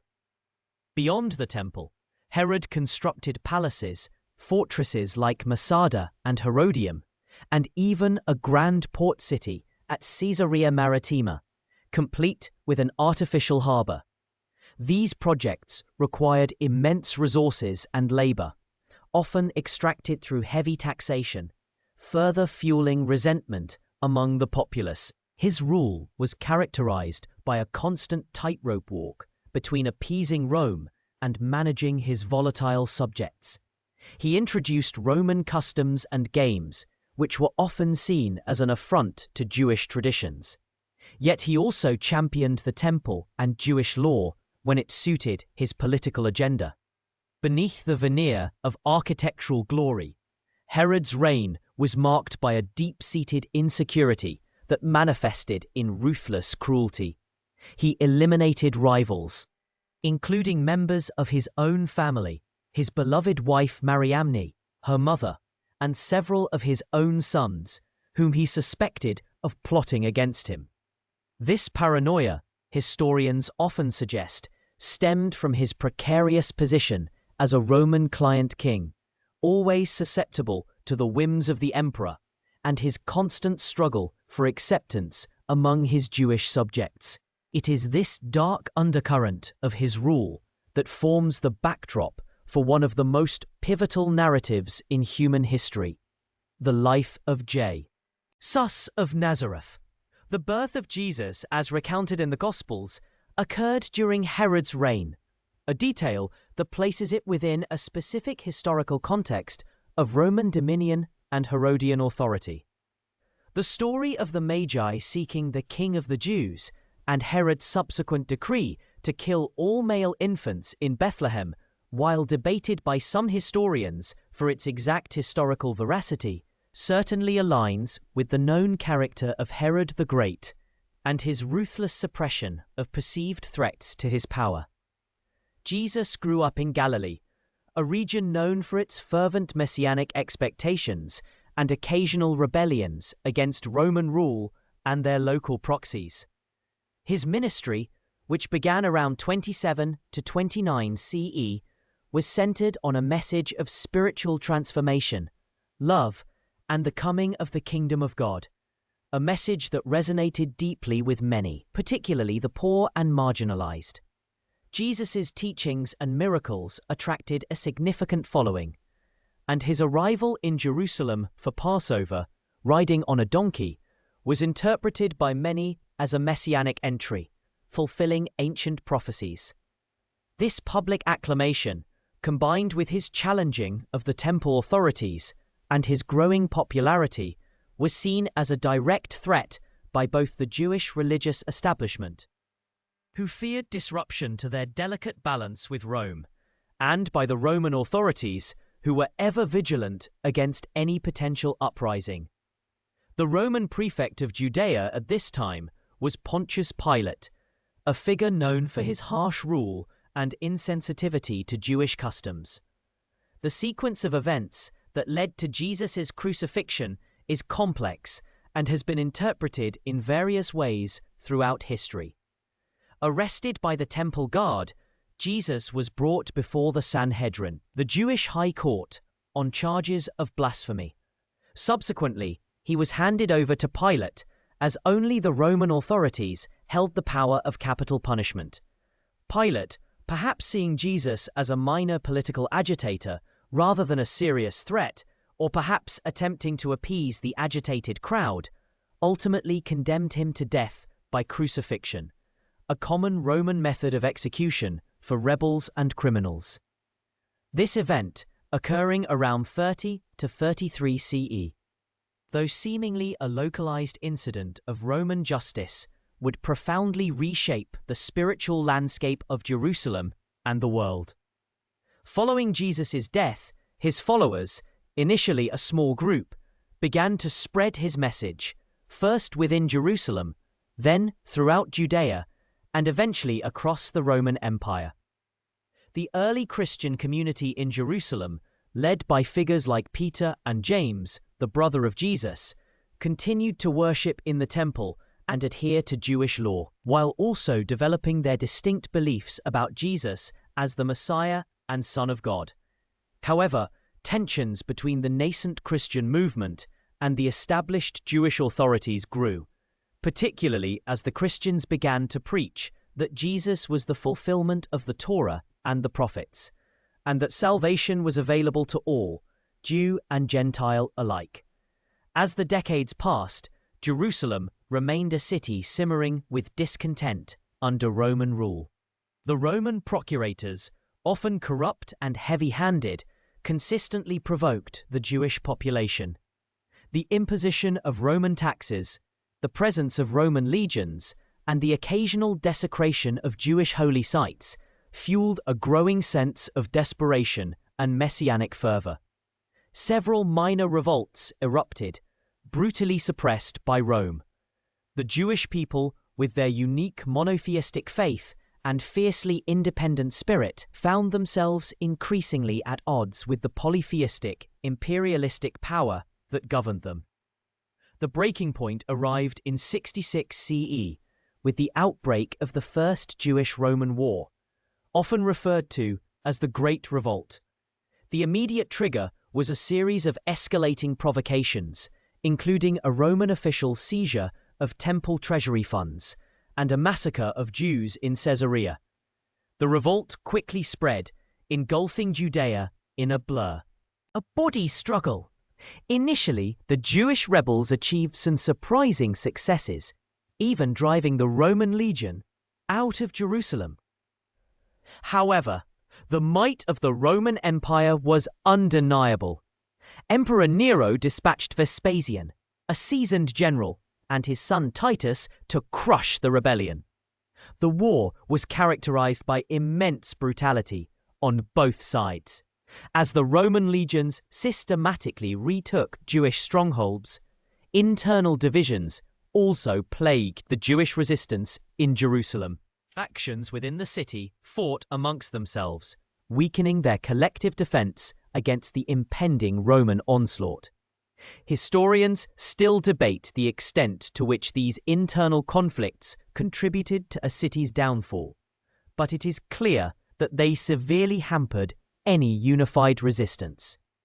By 70 CE, Titus, now leading the Roman forces, laid siege to Jerusalem. The city, already weakened by infighting and famine, endured a horrific siege. Josephus, who witnessed the siege firsthand, provides a harrowing account of the suffering within the walls: starvation, disease, and constant skirmishes. The Romans, with their superior engineering and relentless determination, slowly breached the city's formidable defenses. The Antonia fortress, which overlooked the Temple Mount, fell first. Then, after fierce fighting, the outer walls of the temple complex were breached. The destruction of the Second Temple in 70 CE was a cataclysmic event, not just for Jerusalem, but for the entire Jewish world. According to Josephus, Titus initially wished to preserve the temple, recognizing its architectural splendor. However, during the intense fighting, a Roman soldier, either by accident or design, threw a flaming torch into the temple, and the magnificent structure, constructed by Herod, was engulfed in fire. The flames consumed the gilded sanctuary, melting the gold and causing it to run into the cracks of the stones, fulfilling, some say, a prophecy that not one stone would be left upon another. The Romans then systematically dismantled the remaining walls and structures, leaving the Temple Mount a desolate ruin. The Arch of Titus in Rome, erected to commemorate this victory, depicts Roman soldiers carrying away the temple's menorah and other sacred vessels, a stark visual reminder of the profound loss. The fall of Jerusalem and the destruction of the temple marked a turning point in Jewish history. Without the central place of worship and sacrifice, Judaism underwent a profound transformation, shifting its focus from temple-based rituals to synagogue-based prayer, study, and the development of rabbinic law. The Jewish people were dispersed further across the Roman Empire and beyond, a process that would become known as the diaspora. For Jerusalem, the city itself was largely razed, its vibrant life extinguished under the weight of Roman conquest. The Romans even ploughed the site of the temple, symbolically erasing its significance. Yet, even in its ashes, Jerusalem retained its spiritual power. For the nascent Christian community, the destruction of the temple was interpreted as a fulfillment of Jesus' prophecies and a sign of a new covenant. For the Jewish people, it became a focal point of longing and remembrance, a sacred void that would forever draw their hearts back to the desolate city.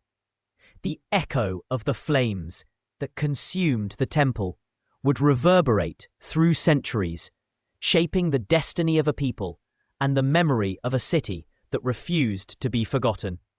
The Roman dominion, though absolute in its military might, could not extinguish the spiritual flame that continued to burn in the hearts of those who looked towards Jerusalem. As the Roman Empire, once a monolithic entity, began to cleave along an invisible fault line, Jerusalem found itself increasingly tethered to the rising star of its eastern half. Constantinople, the new Rome, shimmered on the Bosphorus, a city built on Christian foundations, and its faith would cast a long, transformative shadow over the ancient hills of Judea. The Emperor Constantine's pivotal embrace of Christianity in the early 4th century, culminating in the Edict of Milan in 313 CE, did more than merely legalize a persecuted faith. It elevated it to a position of imperial favor, setting in motion a profound shift in Jerusalem's destiny.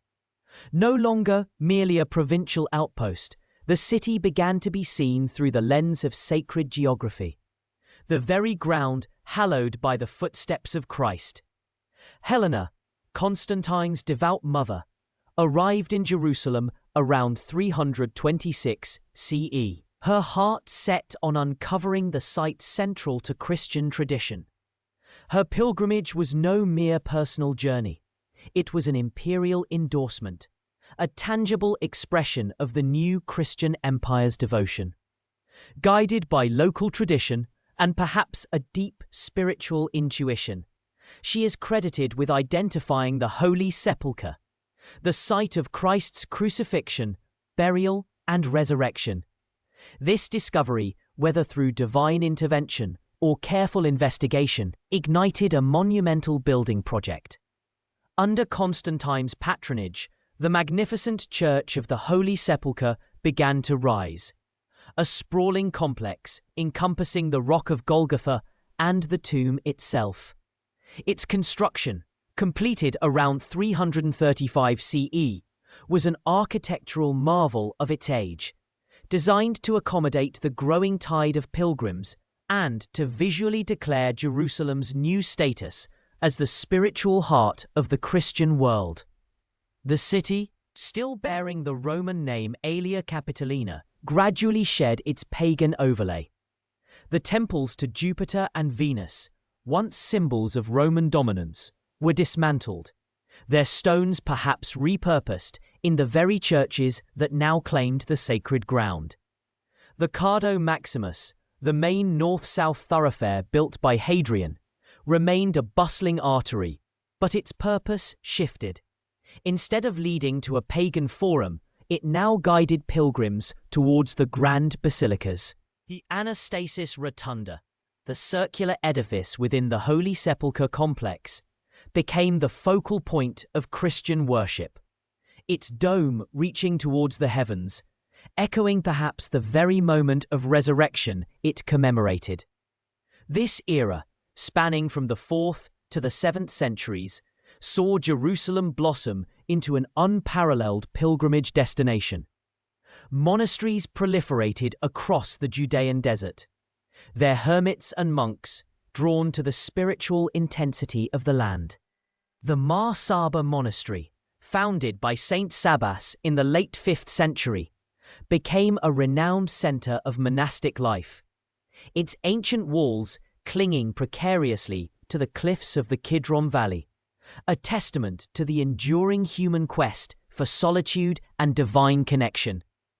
Pilgrims from across the vast Byzantine Empire, from Gaul to Mesopotamia, braved arduous journeys, enduring hardships and dangers, all for the chance to walk where Jesus walked, to pray where he prayed, and to touch the stones that bore witness to his life.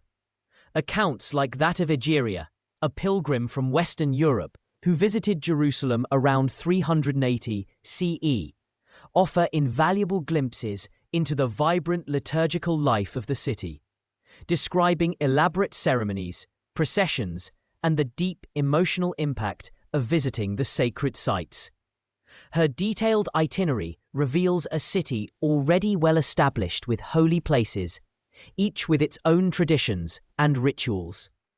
The city's population swelled, not just with pilgrims, but also with a diverse mix of Christian communities. Greek, Syriac, Coptic, and Latin were all heard in the narrow streets, a symphony of devotion. Charitable institutions, hospices for pilgrims, and schools for religious study sprang up, catering to the needs of the burgeoning Christian population. The economic life of Jerusalem became inextricably linked to the pilgrimage industry, with artisans crafting relics, merchants selling souvenirs, and innkeepers providing lodging. Yet this era of flourishing Christian dominance was not without its complexities and internal tensions. Theological debates, often intense and sometimes violent, rippled through the Byzantine world, and Jerusalem, as a major ecclesiastical center, was not immune. The Christological controversies, particularly those concerning the nature of Christ, whether he possessed one nature, monophysitism, or two, diaphysitism, deeply divided the Christian community. While the Council of Chalcedon in 451 CE affirmed the two-nature doctrine, many in the eastern provinces, including parts of Palestine, adhered to monophysite beliefs, leading to schisms and occasionally outright conflict. Historians still disagree whether these theological differences were purely doctrinal or if they also masked deeper political and ethnic tensions within the empire. Perhaps these debates, echoing through the ancient stones, contributed to a certain fragility beneath the surface of apparent unity. Despite these theological currents, the Byzantine emperors continued to invest heavily in Jerusalem, viewing it as a crown jewel of their Christian empire. The Empress Eudocia, wife of Theodosius II, resided in Jerusalem for a time in the mid-5th century, further contributing to its beautification and infrastructure. She sponsored the construction of new churches and walls, demonstrating the continued imperial commitment to the city's spiritual and physical well-being. The city's defences were strengthened, reflecting a recognition of its strategic importance and the ever-present threat of external forces. The Persian Sassanid Empire, a formidable rival to Byzantium, loomed large on the eastern horizon. For centuries, these two great powers had vied for supremacy, their borders shifting like desert sands. In 614 CE, a devastating blow fell upon Jerusalem. The Sassanid Persian army, led by Shah Khosrow II, invaded Palestine, motivated by a desire to restore the ancient Persian Empire and perhaps to avenge earlier Byzantine aggressions. The siege of Jerusalem was brutal. Accounts from the period describe a horrific massacre, with thousands of Christians reportedly slain. The Church of the Holy Sepulchre, the very symbol of Byzantine Christian power in the city, was severely damaged. Its precious relics, including what was believed to be the true cross, carried off to Persia as spoils of war. This event sent shockwaves throughout the Christian world. A profound humiliation for Byzantium, and a stark reminder of the fragility of even the most sacred places. The Byzantine Emperor Heraclius, a brilliant military strategist, spent years regrouping and meticulously planning his counter-offensive. In a series of daring campaigns, he finally defeated the Persians, culminating in the Battle of Nineveh in 627 CE. The true cross was triumphantly recovered, and in a moment of immense symbolic power, Heraclius himself rode into Jerusalem in 630 CE, personally restoring the revered relic to the Holy Sepulchre. This restoration was a moment of immense jubilation and relief for the Christian world, a powerful reaffirmation of God's favour and the resilience of the Byzantine Empire. The city, though scarred, began the slow process of rebuilding and recovery, hopeful that the era of peace would endure. However, the winds of change were already stirring in the Arabian Peninsula, a force far more profound and enduring than any previous empire. While Heraclius was celebrating his victory over the Persians, a new religion was rapidly gaining adherents. Islam, founded by the Prophet Muhammad, was uniting the disparate tribes of Arabia under a single banner. This nascent power, fueled by fervent faith and military prowess, would soon sweep across the Middle East, challenging the established order. Era of both the Byzantine and Sassanid empires.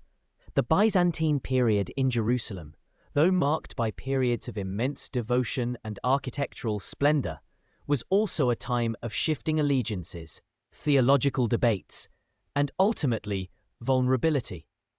The city had transformed from a Roman colony into a Christian metropolis, its identity inextricably linked to the sacred narratives of Christianity. The grand churches, the bustling pilgrim routes, the monastic communities all spoke of a profound spiritual awakening. But the very devotion that drew pilgrims also made it a target, a prize to be fought over.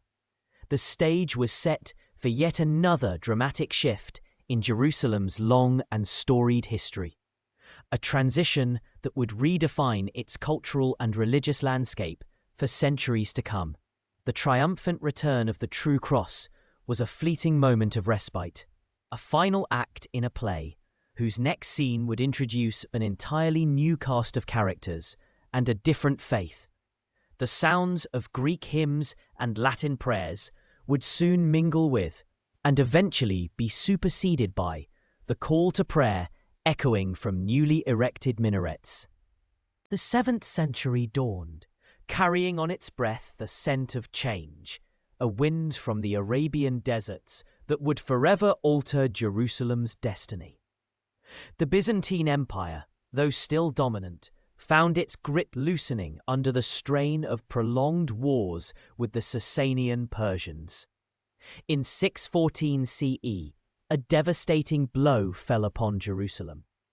The Persian general Shahrbaraz, allied with Jewish rebels who had long chafed under Byzantine rule, besieged the city.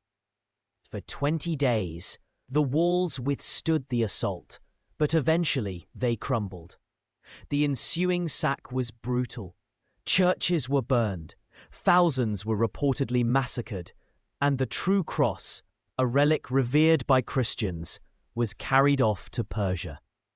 For a brief, tumultuous period, Jerusalem was under Persian control, a stark reminder of its vulnerability. Yet the Byzantine Emperor Heraclius, a figure of remarkable resilience, rallied his forces. In a series of brilliant campaigns, he pushed back the Sasanian tide, reclaiming lost territories. By 628 CE, the Persians were defeated, and in 630 CE, Heraclius himself made a triumphant pilgrimage to Jerusalem, restoring the true cross to the Church of the Holy Sepulchre. The city, scarred but defiant, once again found itself under Christian rule, seemingly returning to a familiar rhythm. But this peace was fleeting, a mere whisper before the roar of a new, unforeseen force. From the heart of Arabia, a new faith had emerged: Islam, founded by the Prophet Muhammad. Its message, carried by zealous armies, spread with astonishing speed across the desert sands, across the Fertile Crescent, and towards the ancient lands of Syria and Palestine. In 636 CE, at the Battle of Yarmouk, the Byzantine army suffered a decisive defeat at the hands of the Muslim forces, led by Khalid ibn al-Walid. This battle opened the floodgates, paving the way for the conquest of Byzantine Syria. Jerusalem, a jewel in the Byzantine crown, was now exposed.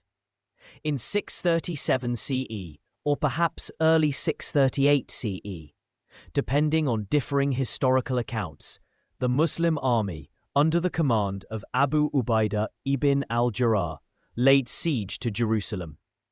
The city, still recovering from the Persian devastation, was defended by Patriarch Sophronius, a man of deep piety and pragmatic wisdom.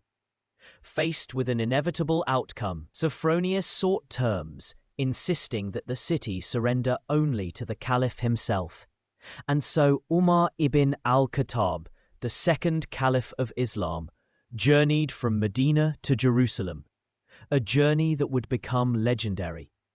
Umar's arrival in Jerusalem was marked by a profound act of humility and respect. He entered the city not on a grand war horse, but on a simple camel, accompanied by a single servant.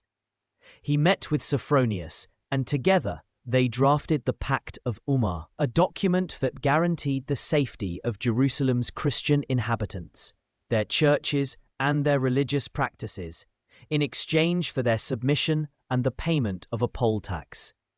This act of tolerance, remarkable for its time, ensured that Jerusalem's diverse religious communities could continue to coexist, albeit under new governance. Sophronius reportedly led Umar to the Church of the Holy Sepulchre, and when the time for prayer arrived, Umar famously refused to pray inside the church, choosing instead a spot outside, fearing that future generations of Muslims might claim the church as a mosque. This act underscored the spirit of preservation that marked the early Muslim conquest of Jerusalem. Umar then turned his attention to the Temple Mount, the Haram al-Sharif. For centuries, since the destruction of the Second Temple by the Romans, this sacred platform had lain in ruins. Neglected and even used as a refuse dump by the Byzantines, perhaps as a deliberate act to desecrate the site of Jewish worship. Umar, it is said, personally participated in clearing the debris, recognizing the site's profound significance in Islamic tradition as the place from which the Prophet Muhammad was believed to have ascended to heaven. Even during his miraculous night journey, This act of clearing marked the beginning of the transformation of the Temple Mount into a central Islamic holy site. Under the Umayyad Caliphate, which rose to power in the late 7th century, Jerusalem began to flourish under Muslim rule. The most iconic architectural achievement of this era was the construction of the Dome of the Rock, completed in 691 to 692 CE during the reign of Caliph Abd al-Malik. This magnificent structure, with its shimmering golden dome and intricate mosaic work, was not a mosque in the traditional sense, but rather a shrine built over the bedrock believed to be the place of Muhammad's night journey and Abraham's attempted sacrifice. Its purpose, historians still debate, was multifaceted, a testament to the triumph of Islam, a visible symbol of its presence in a city sacred to Jews and Christians, and perhaps even a rival to the grandeur of Christian churches like the Holy Sepulchre. Its octagonal shape and Byzantine-influenced mosaics hinted at a cultural synthesis, a blending of artistic traditions under a new religious patronage. The Dome of the Rock became, and remains, one of the most recognizable symbols of Jerusalem, its golden crown gleaming against the azure sky. Adjacent to the Dome of the Rock, the Al-Aqsa Mosque was also constructed. Though its exact origins and subsequent rebuildings are complex, the initial structure was likely a simpler building, expanded and rebuilt over centuries, eventually becoming the Grand Mosque we see today. These two structures, along with the surrounding courtyards, transformed the Haram al-Sharif into a sprawling, sacred complex, a focal point of Islamic devotion and learning. For centuries, under various Muslim dynasties, the Umayyads, the Abbasids, the Fatimids, Jerusalem generally maintained its status as a city open to all three Abrahamic faiths. Pilgrims, both Christian and Jewish, continued to visit its holy sites, though their experiences varied depending on the specific rulers and political climates. The city became a center of Islamic scholarship, attracting scholars and mystics, and its economy thrived through trade and pilgrimage. However, this period of relative peace and coexistence was not without its challenges. The Fatimid Caliph, Al-Hakim bi-Amr Allah, an eccentric and often tyrannical ruler, ordered the destruction of the Church of the Holy Sepulchre in 1009 CE, an act that sent shockwaves through the Christian world. While subsequent Fatimid rulers allowed for its rebuilding, this event, coupled with increasing reports of harassment of Christian pilgrims and the Seljuk Turkish conquest of Jerusalem in 1071 CE, which brought a more rigid rule, contributed to a growing sense of alarm in Western Europe. The 11th century saw a dramatic shift in the delicate balance of power. The Seljuk Turks, a Sunni Muslim dynasty, gained control of Jerusalem from the Shiite Fatimids. Their rule was perceived by many in the West as less tolerant, and the tales of pilgrim mistreatment, though perhaps exaggerated in some accounts, fueled a burgeoning religious fervor across Europe. The Byzantine Empire, facing renewed Seljuk pressure, appealed to the West for aid. In 1095 CE, at the Council of Clermont, Pope Urban II delivered a powerful sermon, calling upon the knights and common folk of Christendom to embark on a holy war, a pilgrimage in arms, to liberate Jerusalem from Muslim rule. He promised spiritual rewards for those who took up the cross, and the cry of Deus Vult, God wills it, echoed across the continent. This marked the beginning of the Crusades, a series of military campaigns that would engulf the Holy Land in conflict for nearly 2 centuries, forever etching their violent legacy into Jerusalem's story. The First Crusade, a chaotic but ultimately successful enterprise, began its long march towards Jerusalem.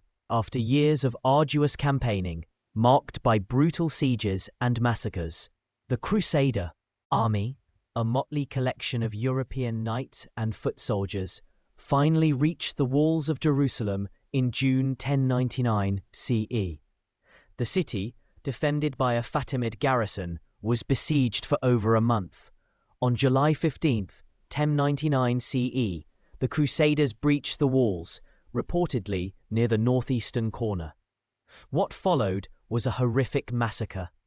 The Crusaders, fueled by religious zeal and the hardships of their journey, indiscriminately slaughtered the city's Muslim and Jewish inhabitants. Blood reportedly ran in the streets, a grim testament to the ferocity of the conquest. This event, a profound trauma for the city's non-Christian populations, stands in stark contrast to Umar's peaceful entry centuries earlier.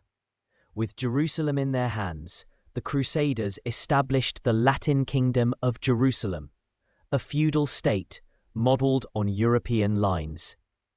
Godfrey of Bouillon was chosen as the first ruler, though he refused the title of king, choosing instead advocate of the Holy Sepulchre. The city, once again, underwent a dramatic transformation. Churches were reconsecrated, and many mosques, including the Dome of the Rock and Al-Aqsa, were converted into Christian shrines or administrative buildings. The Dome of the Rock became the Templum Domini, Temple of the Lord, and Al-Aqsa became the headquarters of the Knights Templar, a powerful military order formed to protect pilgrims. For nearly a century, Jerusalem remained the capital of the Latin Kingdom, a Christian outpost in a predominantly Muslim land. European pilgrims flocked to the city, now under Christian control, and new churches and hospices were built. Yet the Crusader presence was always precarious, a small island in a vast sea. They faced constant pressure from the surrounding Muslim states, and their hold on the city was never truly secure. The Latin Kingdom was a complex tapestry of European feudalism superimposed on an Eastern landscape, with its own unique challenges and internal squabbles. The tide began to turn in the late 12th century. A formidable figure emerged in the Muslim world: Salah ad-Din Yusuf ibn Ayyub, known in the West as Saladin. A brilliant military strategist and a charismatic leader, Saladin unified the various Muslim factions, building a powerful army dedicated to reclaiming Jerusalem. In 1187 CE, at the Battle of Hattin, Saladin inflicted a crushing defeat on the Crusader forces, virtually annihilating their army. This victory opened the path to Jerusalem. Saladin approached Jerusalem with a different strategy than the Crusaders had employed. He laid siege to the city, but instead of a bloody assault, he offered terms of surrender. Balian of Ibelin, the Crusader commander defending Jerusalem, negotiated with Saladin, eventually securing an agreement for the peaceful surrender of the city in October 1187 CE. This time, there was no massacre. Christians were allowed to leave with their possessions upon payment of a ransom, and those who could not pay were, in many cases, still allowed to leave or were ransomed by Saladin's generosity. This act of clemency, a stark contrast to the Crusader conquest, cemented Saladin's reputation as a chivalrous and just ruler in both Muslim and Christian accounts. With Jerusalem back in Muslim hands, the city once again underwent a transformation. The Dome of the Rock and Al-Aqsa Mosque were cleansed and restored to their original purpose as Muslim places of worship. The Crusader crosses were removed, and the call to prayer once again echoed from the minarets, Saladin invested heavily in the city, endowing religious institutions and repairing infrastructure. He permitted Christian pilgrims to visit the holy sites, though under Muslim authority, recognizing the city's universal religious significance. The fall of Jerusalem to Saladin ignited the Third Crusade, led by formidable European monarchs like Richard the Lionheart of England, Philip II of France, and Frederick Barbarossa of the Holy Roman Empire. Despite their military prowess, the Crusaders failed to retake Jerusalem. Richard the Lionheart, after a series of military victories, eventually negotiated a treaty with Saladin in 1192 CE, allowing Christian pilgrims free access to Jerusalem, though the city itself remained under Muslim control. This marked the end of the major Crusader attempts to permanently hold Jerusalem. Subsequent crusades would continue for another century, but their focus shifted, and their impact on Jerusalem itself lessened. The city would briefly change hands again in the 13th century, notably through diplomatic agreements rather than outright conquest.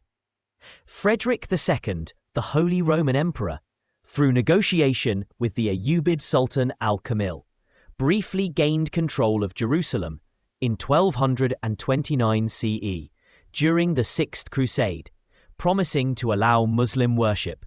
But this was a fragile arrangement, and the city reverted to Muslim control in 1244 CE after a brief period of Khwarezmian rule. The Crusades, though ultimately unsuccessful in establishing a lasting Christian kingdom in Jerusalem, left an indelible mark on the city's cultural and religious fabric. They fostered centuries of animosity and misunderstanding between East and West, yet also led to cultural exchange in areas like architecture, science, and trade. Jerusalem, the prize of these epic conflicts, endured as a symbol of profound religious significance. A city forever fought over, yet always, somehow, retaining its unique spirit. The echoes of Crusader bells and Muslim calls to prayer continued to intertwine, a testament to the city's enduring role as a crucible of faith and conflict. The echoes of the Crusades, once so deafening, began to fade, replaced by a new, formidable power in the Levant, the Mamluks. These were not the rulers of old, born of dynastic lines, but rather a unique military class, often of Turkic or Circassian slave origin, who had risen through the ranks to seize control of Egypt and Syria. Their ascent marked a pivotal shift, for they were the ones who finally expelled the last vestiges of Crusader presence from the Holy Land. Culminating in the fall of Acre in 1291, Jerusalem, having been briefly recaptured by the Crusaders in the mid-13th century under a complex treaty, found itself once more firmly under Muslim rule, though this time the Mamluks brought a different kind of order. Under Mamluk suzerainty, Jerusalem entered a period of relative calm and, surprisingly, significant architectural and religious revival. The Mamluks, fervent patrons of Islamic piety and learning, poured resources into the city, transforming its skyline with magnificent madrasas, hospices, and fountains. They saw Jerusalem not just as a strategic outpost, but as a sacred trust, the third holiest city in Islam. The Haram al-Sharif, the noble sanctuary, received particular attention. The beautiful fountain of Qaitbay, with its intricate stone carvings, was added in the late 15th century, serving as a testament to the Mamluks' dedication to the city's spiritual infrastructure. Around the Haram, numerous madrasas, like the Madrasa al-Tankiziyah, built in 1328-29, offered religious education and accommodation for scholars, drawing students from across the Islamic world. These institutions fostered a vibrant intellectual atmosphere, reminding one that even in periods of political flux, the pursuit of knowledge often found a haven. Yet this Mamluk peace was not without its shadows. The Mamluks, while pious, were also pragmatic rulers. They maintained a strict military hierarchy, and their rule was often characterized by internal power struggles and occasional heavy taxation. Jerusalem, though revered, remained a provincial city, its political significance secondary to Cairo, the Mamluk capital. Its economy, while benefiting from pilgrim traffic and endowments, did not reach the heights of its past. The city's population fluctuated, and while the Mamluks allowed Christians and Jews to reside within its walls, their communities often faced restrictions and occasional periods of hardship, particularly during times of Mamluk instability. One lesser-known detail from this era is the Mamluk practice of building small, fortified towers known as rebats around the city and along pilgrimage routes. These served not only as defensive outposts, but also as charitable hospices for Sufi mystics and travelers, lending military strategy with spiritual patronage. The Mamluk era, spanning from the mid-13th century to the early 16th century, was a time of consolidation and religious flourishing for Jerusalem. But it was also a prelude to another monumental shift. The Mamluk Sultanate, though powerful, began to show signs of decline. Their military tactics, once cutting-edge, struggled to adapt to new technologies, particularly the use of gunpowder artillery, which was being rapidly adopted by a rising power to the north, the Ottoman Empire. The Ottomans, a dynamic and expansionist Turkish dynasty, had been steadily consolidating their control over Anatolia and the Balkans for centuries. Their ambitions stretched southward toward the rich lands of Egypt and the sacred cities of the Levant. The inevitable clash came in the early 16th century. In 1516, the Ottoman Sultan Selim I, known as Selim the Grin, decisively defeated the Mamluk forces at the Battle of Marj Dabik, near Aleppo. This victory effectively sealed the fate of Syria and Palestine. A few months later, in 1517, Selim's forces conquered Egypt, bringing the entire Mamluk Sultanate to an end. Jerusalem, along with the rest of the Holy Land, passed peacefully into Ottoman hands. The transition was remarkably smooth, a testament perhaps to the Mamluks' weakened state and the Ottomans' reputation for orderly administration. For Jerusalem, it marked the beginning of nearly 4 centuries of continuous Ottoman rule, a period that would profoundly shape its identity and appearance. The early Ottoman period in Jerusalem is often considered a golden age, particularly under the reign of Sultan Suleiman the Magnificent, 1520 to 1566. Suleiman, a visionary ruler and a devout Muslim, held Jerusalem in high esteem. He embarked on an ambitious program of urban renewal and restoration, transforming the city in ways that are still visible today. His most enduring legacy is undoubtedly the magnificent walls that encircle the old city.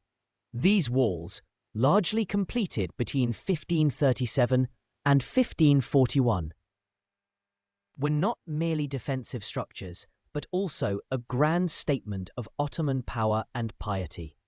Their imposing presence, with their numerous gates and watchtowers, gave Jerusalem a sense of security and majesty it had not experienced for centuries. Beyond the walls, Suleiman's patronage extended to the city's infrastructure. He ordered the restoration of the Dome of the Rock and the Al-Aqsa Mosque on the Haram al-Sharif, adorning them with exquisite Islamic tiles that shimmered with vibrant blues and greens, reflecting the light in a way that seemed to make the very stones sing. He also oversaw the repair and expansion of the city's water supply system, a crucial endeavor in an arid region, ensuring that the numerous fountains he commissioned could flow freely, providing fresh water to pilgrims and residents alike. One of these, the Sabil al-Sultan, built near the Damascus Gate, exemplifies the Ottoman blend of utility and artistry. Under Ottoman rule, Jerusalem once again became an important provincial center, though still subordinate to Istanbul, the new imperial capital. The Ottomans established a robust administrative system, appointing governors, mutasarrifs, and judges, qadis, to oversee the city's affairs. They generally adopted a policy of religious tolerance, allowing Christians and Jews to practice their faiths, albeit under the established dhimmi system, which granted protected status but imposed certain restrictions and taxes. The various Christian denominations, often in fierce competition with each other, were permitted to maintain their churches and monasteries, and Jewish communities continued to flourish, particularly in the Jewish quarter. This period saw the establishment of numerous synagogues and yeshivas, reflecting a vibrant religious life. However, historians still disagree on the true extent of this golden age.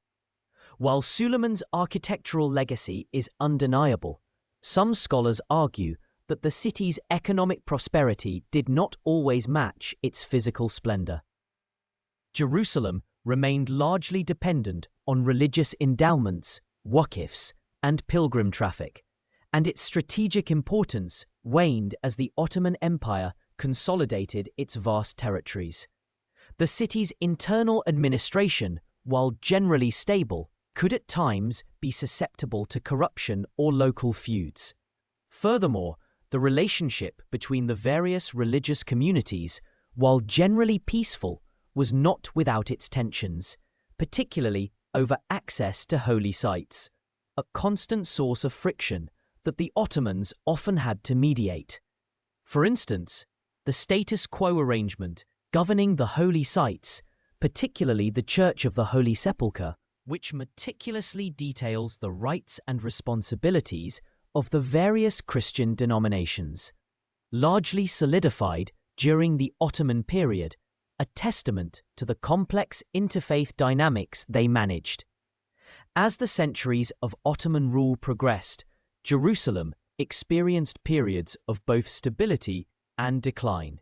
The 17th and 18th centuries saw a general weakening of central Ottoman authority, leading to increased local autonomy for various regions, including Palestine. This sometimes resulted in less direct investment in Jerusalem and a rise in banditry on the roads leading to the city, impacting pilgrim numbers. The city's population remained relatively small, a mix of Muslims, Christians, and Jews, each community maintaining its distinct quarter and traditions. The presence of the Ottoman garrison and the administrative apparatus provided a degree of order, but the grand projects of Suleiman's era were largely replaced by more modest constructions and maintenance.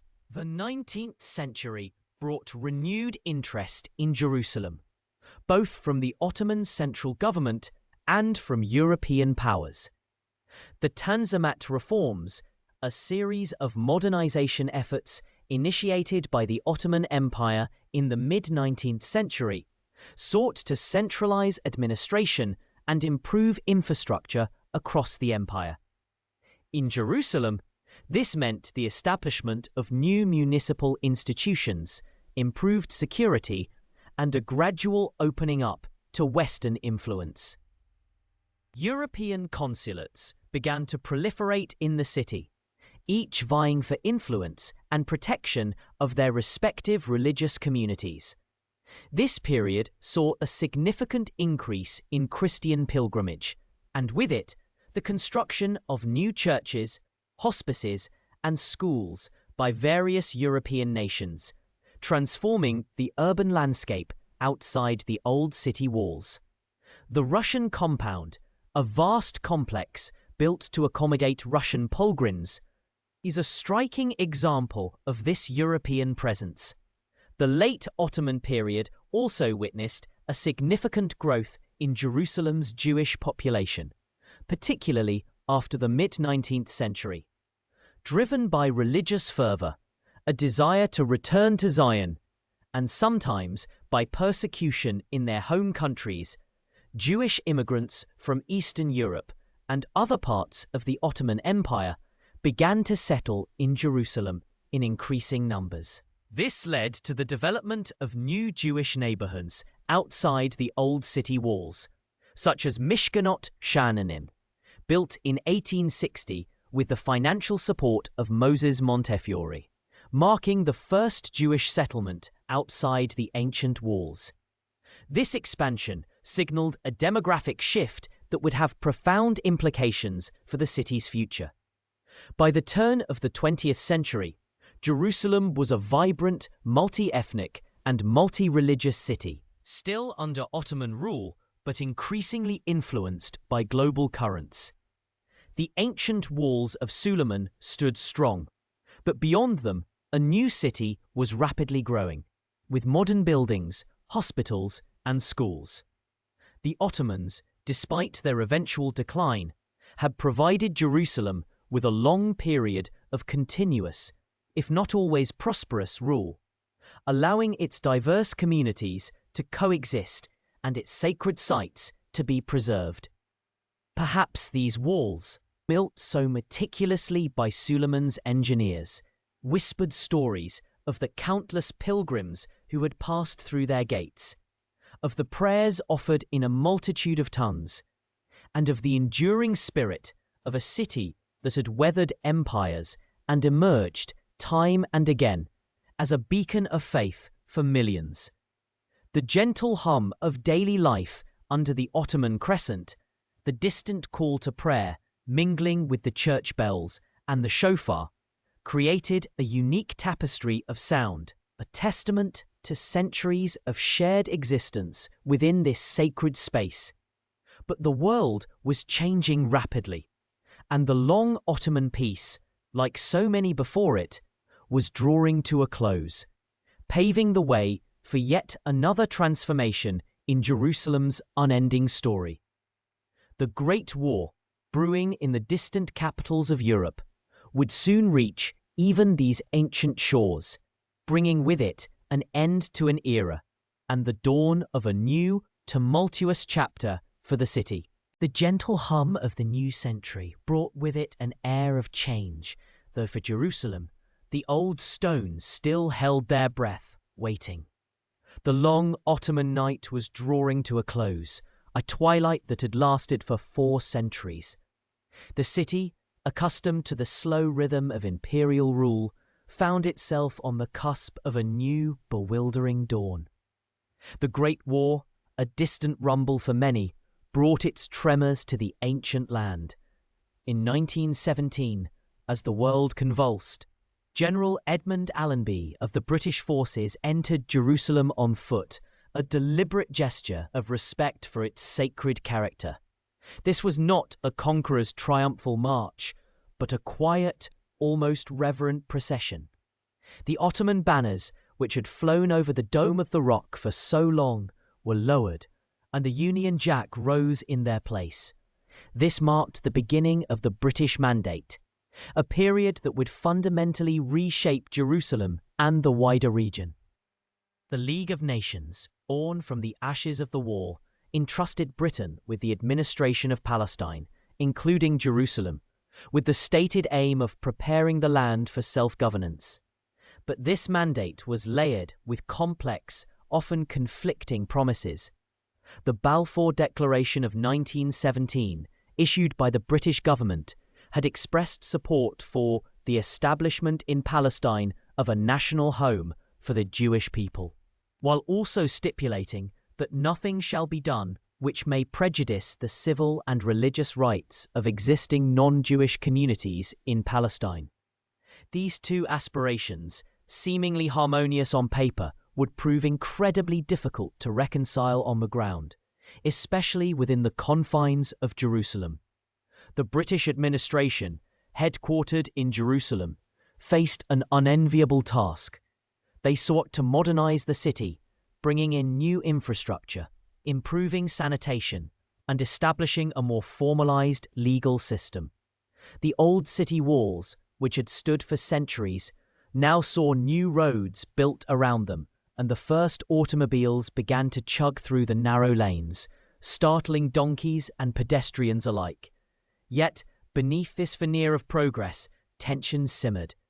Jewish immigration, which had been a trickle under the Ottomans, began to increase, fueled by Zionist aspirations and the rising tide of anti-Semitism in Europe. Arab nationalism, too, was stirring, advocating for an independent Arab state in Palestine. Jerusalem, the heart of both Jewish and Arab identity, became the focal point of these competing claims. One lesser-known detail from this period is the unusual approach taken by the British architect and town planner, Charles Ashby, who served as the civic advisor to the British military governor of Jerusalem from 1919 to 1922. Ashby, a proponent of the arts and crafts movement, was deeply concerned with preserving the historical character of Jerusalem. He implemented strict building codes, mandating the use of local stone for all new construction, a policy that continues to shape the city's distinctive appearance to this day. He even established a pro-Jerusalem society dedicated to protecting the city's artistic and cultural heritage, aiming to foster a sense of shared civic pride amongst its diverse communities. Yet even Ashby's well-intentioned efforts could not fully bridge the growing chasm of political aspirations. The 1920s and 1930s saw a series of escalating disturbances in Jerusalem and across Palestine. Disputes over access to holy sites, particularly the Western Wall, a deeply sacred place for Jews, and its proximity to the Haram al-Sharif/Temple Mount, sacred to Muslims, frequently ignited passions. The Wailing Wall incident of 1929, for instance, began as a seemingly minor disagreement over the placement of a screen during Jewish prayers, but quickly spiraled into widespread riots that claimed many lives. These events highlighted the fragility of peace in a city where religious reverence and political claims were so intricately intertwined. Historians still debate the extent to which British policies inadvertently exacerbated these tensions. Some argue that the British, by attempting to balance irreconcilable promises, merely fueled both sides' expectations, while others contend that the underlying conflicts were already too deeply rooted for any external power to resolve. Perhaps the very act of imposing a mandate, rather than allowing for organic self-determination, created a pressure cooker where every spark could ignite a conflagration. As the shadow of World War II loomed, the situation in Palestine grew even more volatile. The horrors of the Holocaust in Europe intensified Jewish immigration, creating immense pressure on the British to allow more refugees into Palestine. Simultaneously, Arab leaders, wary of becoming a minority in their own land, vehemently opposed further immigration. The British, exhausted by war and unable to find a viable solution, eventually turned the problem over to the newly formed United Nations in 1947. The UN Special Committee on Palestine, UNSCOP, proposed a plan to partition Palestine into separate Arab and Jewish states, with Jerusalem designated as a corpus separatum, a distinct international zone administered by the UN due to its unique religious significance to all three Abrahamic faiths. This plan, though accepted by the Jewish leadership, was rejected by the Arab states, who viewed it as an unjust division of their homeland. On May 14, 1948, as the British Mandate officially ended, David Ben-Gurion declared the establishment of the State of Israel. Almost immediately, the First Arab-Israeli War erupted. Jerusalem, once again, found itself on the front lines. The city was besieged, its inhabitants enduring fierce fighting and deprivation. The ancient walls witnessed modern warfare, with artillery shells tearing through neighborhoods that had stood for centuries. When the armistice agreements were signed in 1949, Jerusalem was tragically divided. The western part of the city became part of the newly formed State of Israel, serving as its capital, while the eastern part, including the Old City with its holy sites, fell under Jordanian control. For the next 19 years, a barbed wire fence and concrete barriers, known as the Green Line, cut through the heart of Jerusalem, separating families, communities, and even holy places. The Mandelbaum Gate became the only crossing point for limited movement between the two sides. Jewish holy sites in the Old City, including the Western Wall, became inaccessible to Israelis, while Arabs in East Jerusalem found themselves under Jordanian rule. This division was a profound rupture in the city's continuous history, a physical manifestation of the unresolved conflict. The silence of the divided city, broken only by the occasional distant call to prayer or the rustle of wind through abandoned streets, must have felt profoundly unnatural to its ancient stones. The Six-Day War in June 1967 dramatically altered this landscape.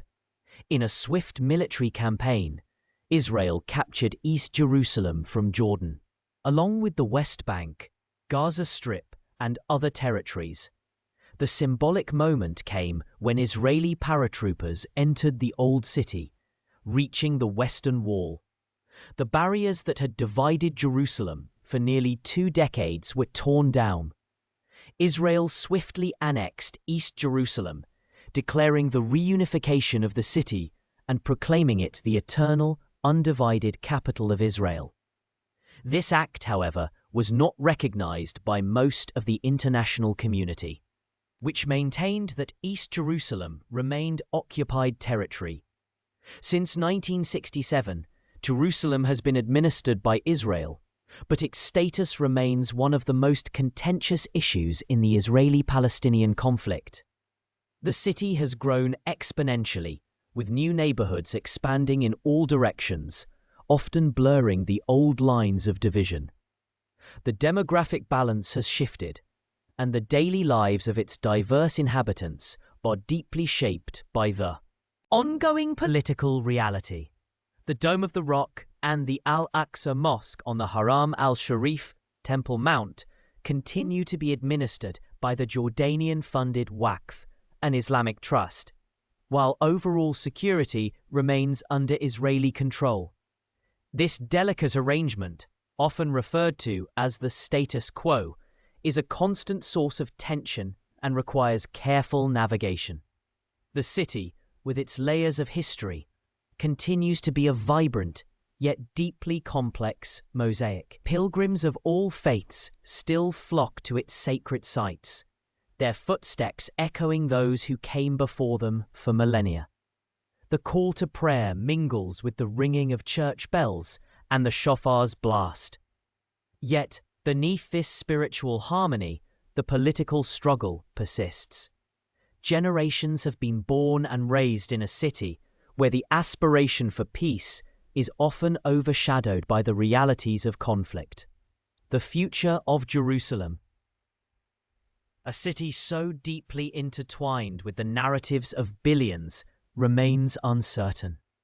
Will its ancient stones one day witness a true and lasting peace? Or will the echoes of past struggles continue to reverberate through its hallowed streets? The city stands, as it always has, a testament to endurance, a crucible of faith, and a mirror reflecting the enduring human quest for belonging and understanding. Its story, like its labyrinthine alleys, continues to unfold, one stone, one prayer, one whispered hope at a time.